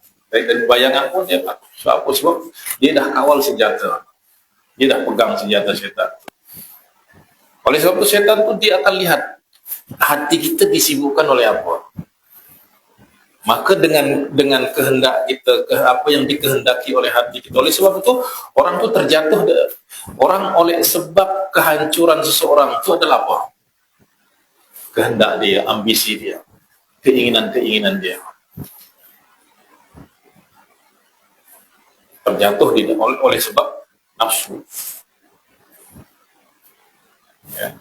Nah, maka apabila kita baca a'udzubillahi minasyaitonirrajim, kita niatkan juga untuk memohon perlindungan daripada segala lintasan hawa nafsu dan juga pujukan syahwat. Ya. Hanya supaya kita boleh kawal.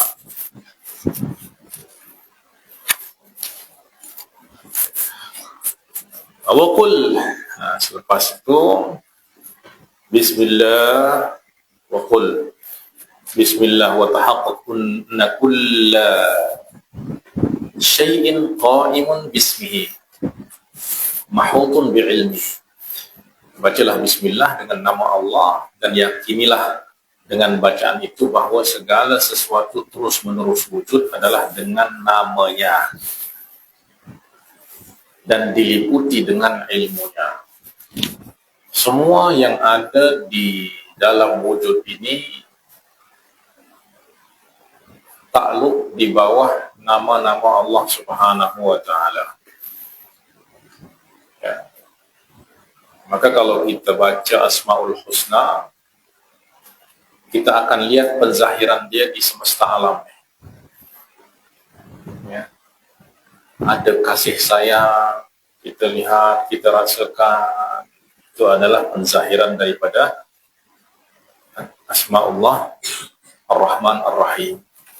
Kita dapat rezeki, penzahiran daripada Ar-Razik.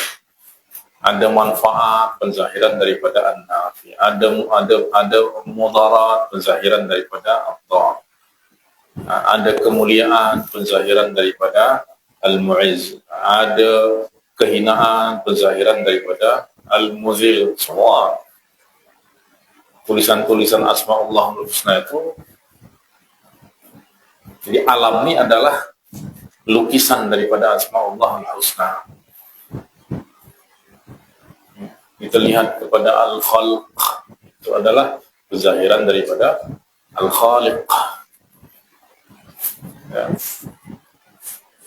Itu mana bahwa segala sesuatu terus menerus wujud adalah dengan namanya dan diliputi dengan ilmunya. Ya, ada sesuatu pun yang luput daripada ilmu Allah Subhanahu wa Ta'ala. Dengan bacaan Allah, yakinilah uluhiyahnya, yaitu urusan ketuhannya yang merata serta ke seluruh wujud yang berlaku dengan hikmahnya pada setiap had yang diberi had dan pada setiap yang dekat didekatkan dan dijauhkan, semua tunduk kepada hikmah Allah Subhanahu wa Ta'ala. Ya.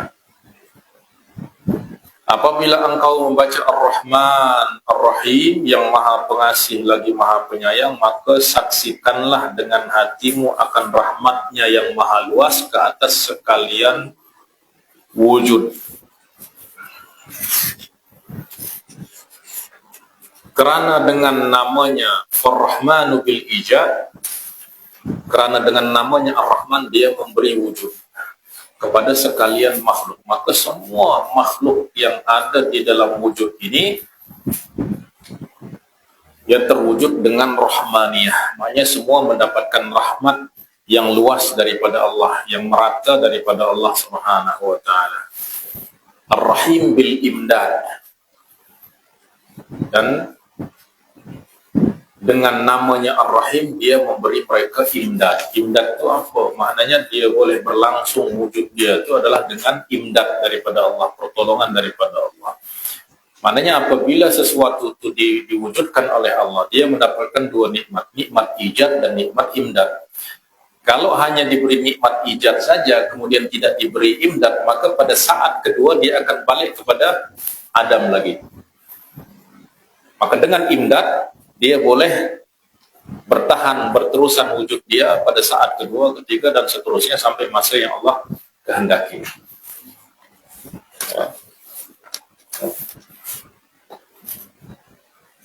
Nah, maka Ar-Rahman bil ijad, Ar-Rahim bil imdad. Atau bagi kita akan memandang kepada bahwa Rahman ini adalah rahmat yang luas, yang mencakupi semua yang ada di dalam wujud ini. Dan tentu dia lebih umum daripada Ar-Rahim. Sebab Ar-Rahim itu hanya untuk orang-orang yang dikasihi oleh Allah Subhanahu wa taala.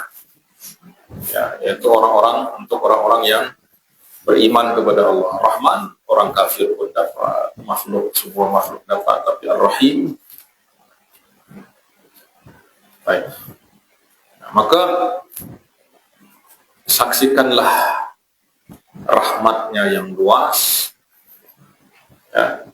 Faqum bil hamdi. Kemudian maka pujilah kepada zat yang layak dipuji dengan mengucapkan alhamdulillah.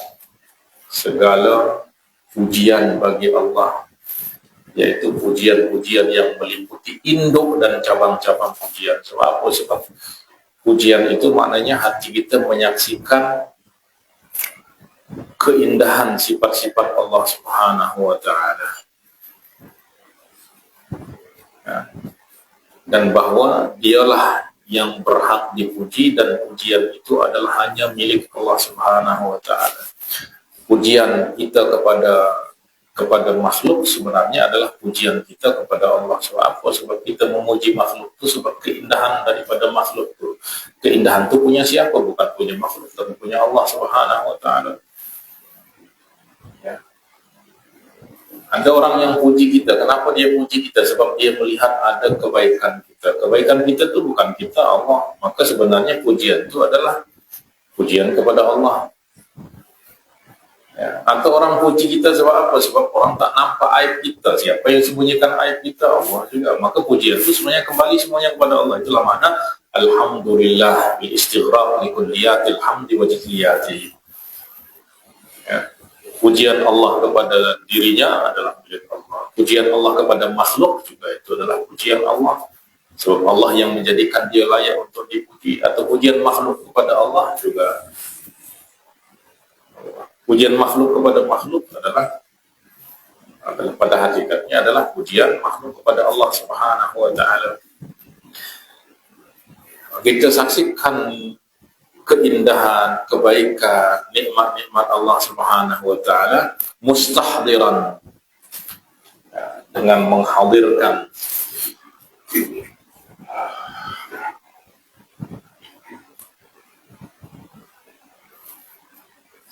ya, maknanya apabila kita membaca alhamdulillah itu supaya ucapan itu bukan hanya sekedar ucapan lisan, tapi kita betul-betul memuji Allah. Kita boleh betul-betul memuji Allah apabila kita betul-betul menyaksikan dengan hati kita semua keindahan-keindahan dan kebaikan tersebut. Dan kita rasakan, sebab tanpa rasa ucapan itu akan menjadi kosong dan hampa. Ya. Ya, maka hati itu betul-betul menyaksikan dan merasakan kebaikan Allah kepada kita, kenikmatan Allah kepada kita, sehingga kita pujian itu keluar daripada hati, daripada rasa. Ya. Contoh saja.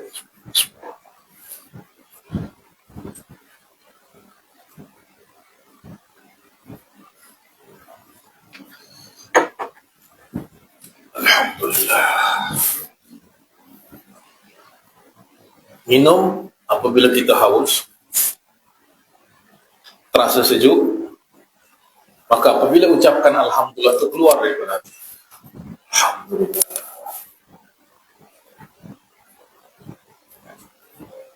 Tapi kalau kita haus, cuaca panas, dihidangkan air panas pula.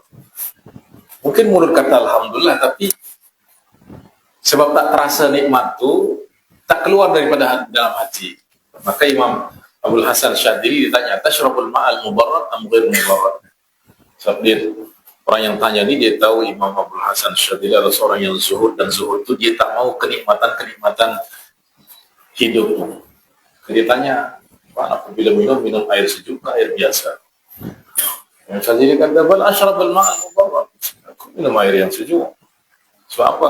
Li'anni idza syaribtul ma'al mubarrad istatla'tul hamda min a'maqi. Sebab kalau aku minum air sejuk, aku rasa nikmat dia sehingga pujian itu keluar daripada dalam hati. Haus dahaga dibagi air suam pula, tak terasa nikmat dia. Maka mesti ada rasa. Ya. Dan alhamdulillah ini juga menuntut kita mengenal Allah Subhanahu wa taala. Sebab kalau kita tak kenal, macam mana kita boleh puji? Kita diminta untuk memuji seseorang yang kita tak tahu dia siapa. Tak boleh. Kita nak puji dengan apa? Orang bagi tahu saya dia baik, kita memuji dengan pujian orang, bukan kita yang memuji. Kau beza dengan kita kenal dia, kita rasakan kebaikan dia, kelemah lembutan dia, kasih sayang dia. Kemudian apabila kita ditanya tentang gimana pendapat kamu tentang bola, maka setiap lafaz yang kita ucapkan itu keluar daripada apa yang kita rasakan tentang kebaikannya.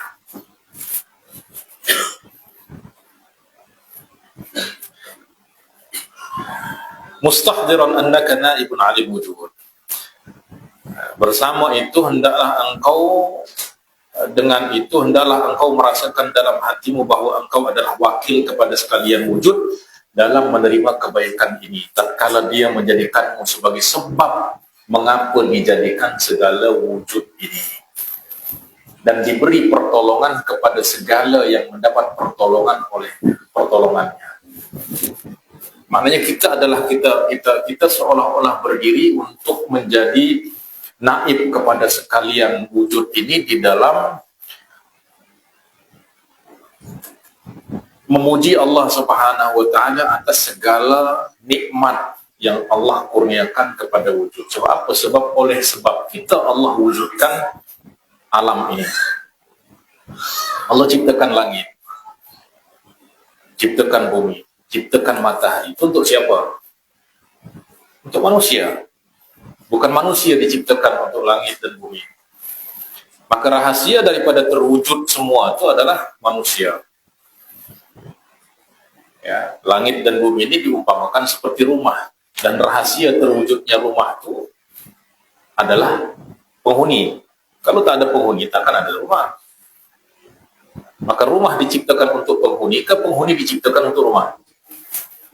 Rumah itu diciptakan untuk penghuni. Maknanya rahasia terwujud, sebab terwujudnya rumah itu adalah ada penghuni.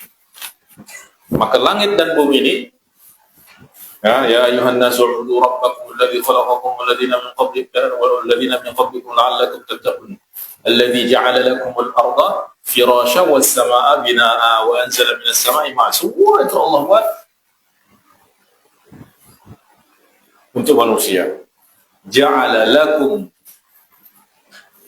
menjadikan semua itu bagi kamu. Maknanya engkau adalah rahasia terwujudnya. Maknanya Allah kurniakan wujud kepada wujud ini oleh sebab engkau, wahai manusia. Oleh yang demikian, ketahuilah bahwa engkau adalah sirrul wujud. Engkau adalah saripati kewujudan, rahasia kepada kewujudan.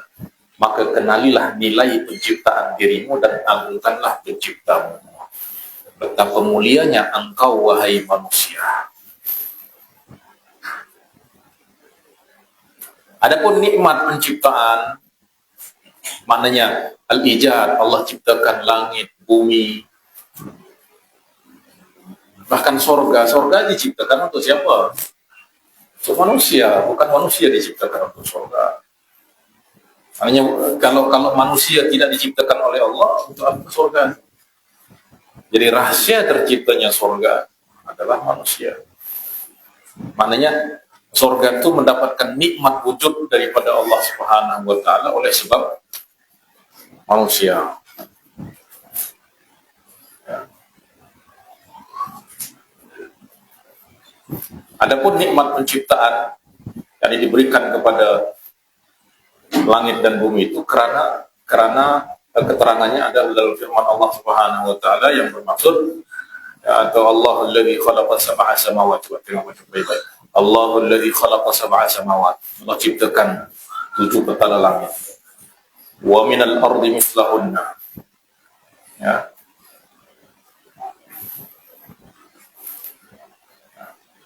Dan menciptakan bumi seperti itu pula. Yatanazzalul amru bainahunna. Perintah Allah berlaku terus-menerus di antara alam langit dan bumi. Apa illah dia? Li ta'lamu. Jadi Allah khalaqa sab'a samawat wa minal ardi mislahunna. Li ta'lamu ay litakuna matiyatan laka ila ma'rifatillahi. Ya. Supaya kamu mengetahui. Jadi kembali dia kepada kamu, kepada manusia. Allah ciptakan itu untuk manusia. Supaya apa? Supaya kamu mengetahui bahawa sesungguhnya Allah Maha Kuasa. Maknanya Allah nak menzahirkan kepada manusia kemahakuasaan Allah Subhanahu wa taala. Supaya apa? Supaya kita mengenal Allah. Maka Allah jadikan langit dan bumi ini untuk menampakkan kepada kita kuasa Allah Subhanahu wa taala supaya kita sampai kepada ma'rifat Allah.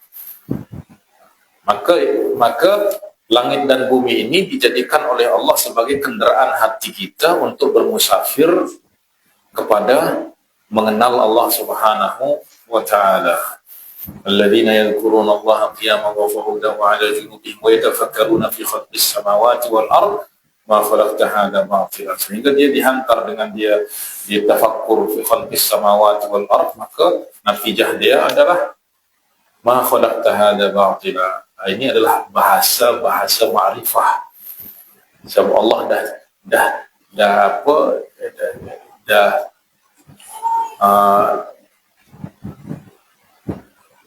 perlihatkan kepada dia hakikat kepada wujud ini, sehingga dia kata Rabbana ma khalaqta hadza batila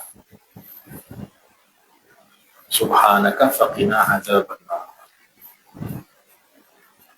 Wa ammal imdad, manakala nikmat al-imdad, pertolongan, pula diterangkan dalam firman-Nya yang bermaksud, yaitu dalam firman-Nya wasakhkhara lakum ma fis samawati wa ma fil ardi jami'an minhu, dan dialah yang menundukkan untuk kamu segala yang ada di langit dan yang ada di bumi. Coba subhanallah, makhluk manusia yang kecil, yang kerdil, tapi ditundukkan segala apa yang ada di langit untuknya. Kesemuanya itu adalah daripadanya. Subhanallah. Wah, kita lihat coba lembu yang begitu besar, dia turun saja kita tarik dia, kita gunakan dia untuk dia ikut saja. Gajah yang segitu besar naik budak-budak kecil di atas dia pun dia jalan. Sebab Allah yang jadikan dia tunduk kepada manusia. Sakhkhara lakum ma fis samawati wa ma fil ard. Tujuan dia apa? Supaya kita betul-betul merasakan nilai diri kita di sisi Allah Subhanahu wa taala. Supaya apa? Supaya kita bersyukur kepada Allah, mengiktiraf Allah sebagai Tuhan kita. Fa innal wujuda lamma kana qiyamuhu bi isyraqi nurihi, oleh kerana wujud makhluk adalah dengan pancaran nur ta'ala. Allahu nurus samawati wal ard. Ini adalah suatu kiasan bahwa langit dan bumi itu umpama bayangan, dan bayangan itu tidak akan ada melainkan ada cahaya. Ya. Fakasiful ajsami la tutiqu tahammula nurihi illa ba'da talaqqi nuril khususiyyati lahu. Maka jasmani kasar mereka tidak mampu menanggung nurnya secara langsung kecuali setelah mendapat nur khususiyah, cahaya keistimewaan daripadanya. So, yang diberi cahaya keistimewaan itu adalah manusia. Ya. Inna aradna al-amanat 'ala as-samawati wal ard. Semua sebab tidak diberikan nurul khususiyah, mereka tak boleh menanggung cahaya itu. Ya. Kama yashhadu man istanara qira'atu qalbihi. Demikianlah apa yang disaksikan oleh orang yang telah bersinar cermin hatinya, maka daripada zahirnya yaitu cahaya keistimewaan itu awan tebal menurunkan hujan yang hissi, ya, yang dapat dikesan dan dilihat oleh panca indera, dan daripada ghaibnya mata air rahasia ilahi melimpah ruah dengan cahaya-cahaya keghaibannya. Thumma qif tahta jabarutil izzati wal jalal wahbit ila darakatil inzali walahid wa ma bikum min ni'matin fa min Allah. Kemudian bersimpuhlah di bawah naungan al-jabarut, alam kekuatan yang penuh keperkasaan dan kehebatan, lalu turunlah ke lembah kerendahan dan perhatikanlah firman-Nya yang bermaksud, dan apa-apa nikmat yang ada pada kamu maka adalah ia daripada Allah Subhanahu wa ta'ala. Wa qul Rabbil alamin, dan bacalah Rabbil alamin, Tuhan semesta alam. Lalu lihatlah bahwa seluruh alam ini berada dalam genggaman kuasanya, namanya Rabb, dalam genggaman kuasanya. Famanzur kaunal alamin, dan tunduk, maaf,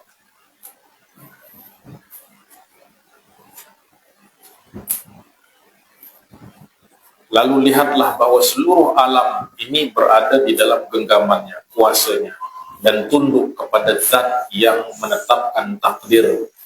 Tiada sesiapa yang mampu menarik kebaikan atau menolak keburukan kecuali dengan izinnya.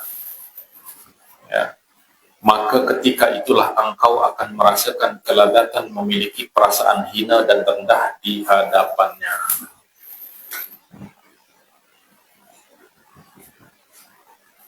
Wa ta'udu ila rahmatil karimil ghaffar, lalu kembalilah kepada menyaksikan rahmat zat yang maha pemurah lagi maha pengampun dan maha penyantun lagi maha penutup aibmu. Dengan engkau benar-benar berlindung dengan merasa berhajat kepada rahmatnya, dan bacalah Ar-Rahman, yang maha pengasih, yaitu zat yang menjadikan engkau layak berdiri di hadapannya, berbicara dan berbisik-bisik dengannya. Kita rasakan bahwa kita ini adalah hamba yang hina, yang dina, yang kerdil, yang kotor. Sepatutnya tak layak nak berjumpa dengan penguasa dunia pun kita tak layak nak berjumpa.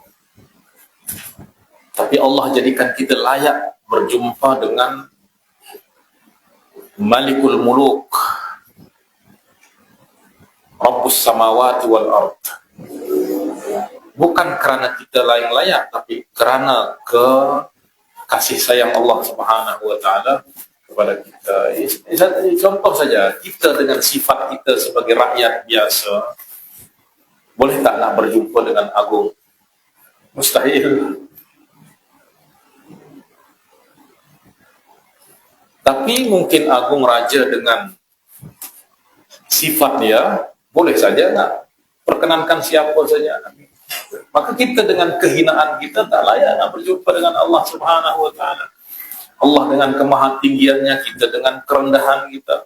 Allah dengan kemuliaannya, kita dengan kehinaan kita. Allah dengan kemahapengetahuannya, kita dengan kejahilan kita. Jauh sifat kita dengan sifat Allah, tapi kita layak, dijadikan layak oleh Allah Subhanahu wa ta'ala dengan kasih sayangnya, birahmatihi.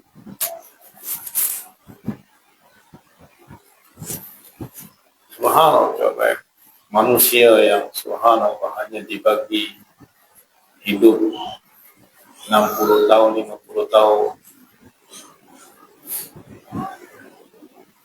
tapi dengan umur yang dia diberikan yang hanya setetes apabila dibandingkan dengan kehidupan akhirat. Tetapi dengan kurniaan Allah Subhanahu wa ta'ala, Allah akan berikan dia nikmat yang kekal abadi.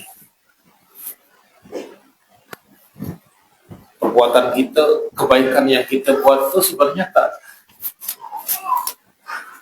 layak kita nak dapatkan kenikmatan yang besar.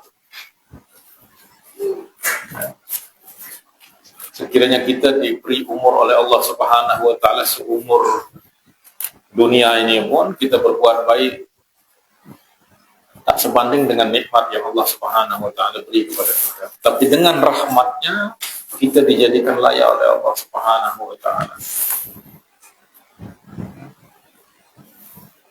Yaitu zat yang Ar-Rahim, yang maha penyayang kepadamu meskipun dirimu penuh dengan kelemahan dan kekurangan, banyak melakukan kezaliman dan kepalsuan dalam dakwaan. Namun dia telah mendahuluimu dengan rahmatnya sebelum engkau tercipta dan terbentuk. Allah telah mendahului kita dengan rahmatnya. Ar-Rahimu bika ma'a dha'fika wa usulika wa dhulmika wa zulika. Summa fi talbisaka, kemudian hapuslah kecelaruanmu dan keterpedayaanmu dengan dirimu, yaitu memandang kepada kebaikan diri, kepada diri. Lalu saksikan turunan kekhususan rahmatnya pada gunung Turmo dan tirai perlindungannya pada pagar hatimu, dan lenyapkanlah perasaanmu dalam pemilikan Allah yang khusus dengan membaca Maliki Yaumiddin, penguasa hari pembalasan. Kenapa hanya hari pembalasan? Bukanlah Allah juga penguasa di hari ini pun Allah adalah penguasa. Tapi kenapa penisbatan itu hanya kepada Yaumuddin? Sebab apa? Sebab di dunia masih banyak orang yang merasa berkuasa, dan kita pun melihat kekuasaan makhluk. Tapi di hadapan Allah nanti, limanil mulkul yawm lillahil wahidil qahar, sudah tidak ada.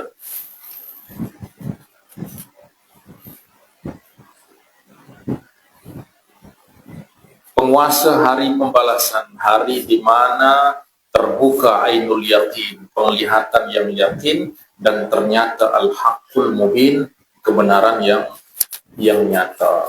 Nah, maka hati kita dibawa bermusafir tadi, selepas dibawa menyaksikan kemahaindahan, kebaikan Allah, kesempurnaan sifat-sifat Allah, kemudian dibawa untuk menyaksikan kasih sayang Allah Subhanahu wa taala, kurniaan Allah yang Allah limpahkan berkat kasih sayangnya kepada kita, kemudian dibawa untuk menyaksikan alam akhirat. Jadi seolah-olah hati kita dibawa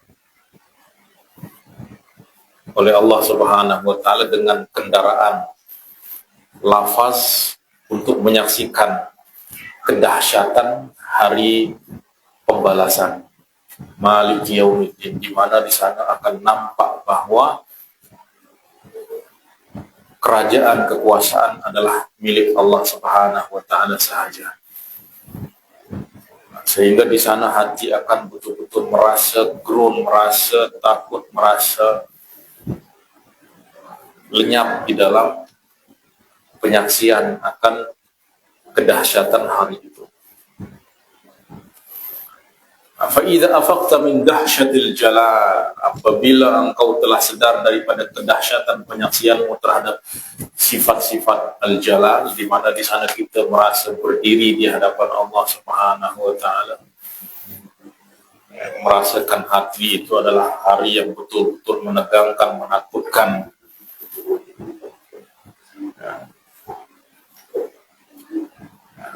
Maka bangkitlah di atas tapak kaki kelemahan dan kerendahan diri, dan saksikanlah kepengurusan Allah akan dirimu dengan penuh keindahan.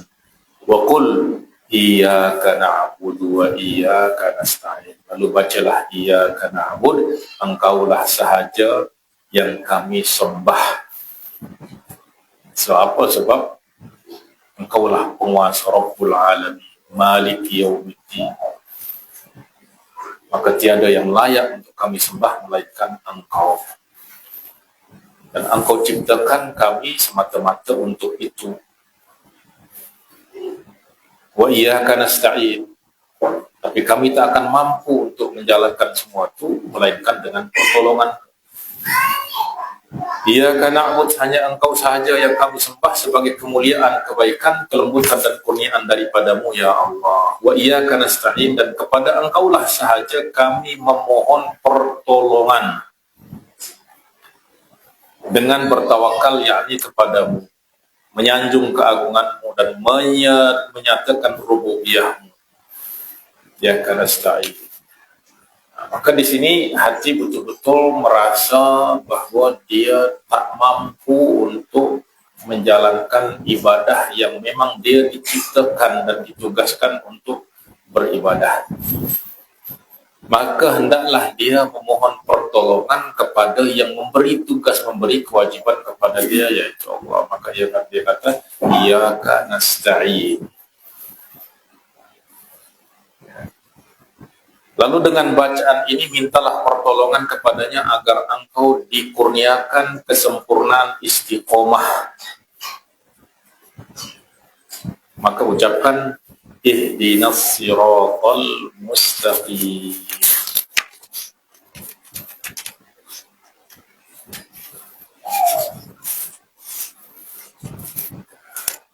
Baik, sudah jam 11. Sudah. Baik, besok kita masuk ihdinas siratal mustaqim.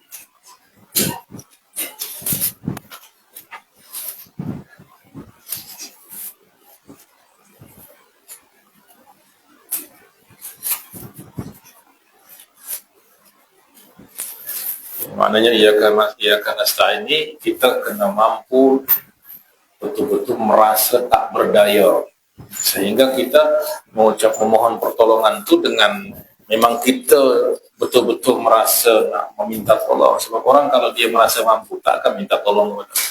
Apabila dia tak merasa tak mampu, baru dia akan memohon pertolongan. Maka Allah nak menzahirkan, kita nak zahirkan ketidakberdayaan kita di hadapan Allah Subhanahu wa taala, sehingga kita dan kemampuan kuasa itu hanya daripada Allah Subhanahu wa taala. Sebab asas hubungan kita dengan Allah itu adalah la haula wala quwwata illa billah, ya, melainkan dengan pertolongan Allah Subhanahu wa taala. Nak berbuat kebaikan tak berdaya melainkan dengan pertolongan Allah. Nak menjauhkan diri daripada perbuatan maksiat pun tak berdaya melainkan dengan pertolongan Allah Subhanahu wa taala. Baik, naktafi bihadza al-qadr insyaallah. Alhamdulillah. Alhamdulillahirabbil alamin wa sallallahu ala sayyidina Muhammad wa ala alihi wa sahbihi ajma'in.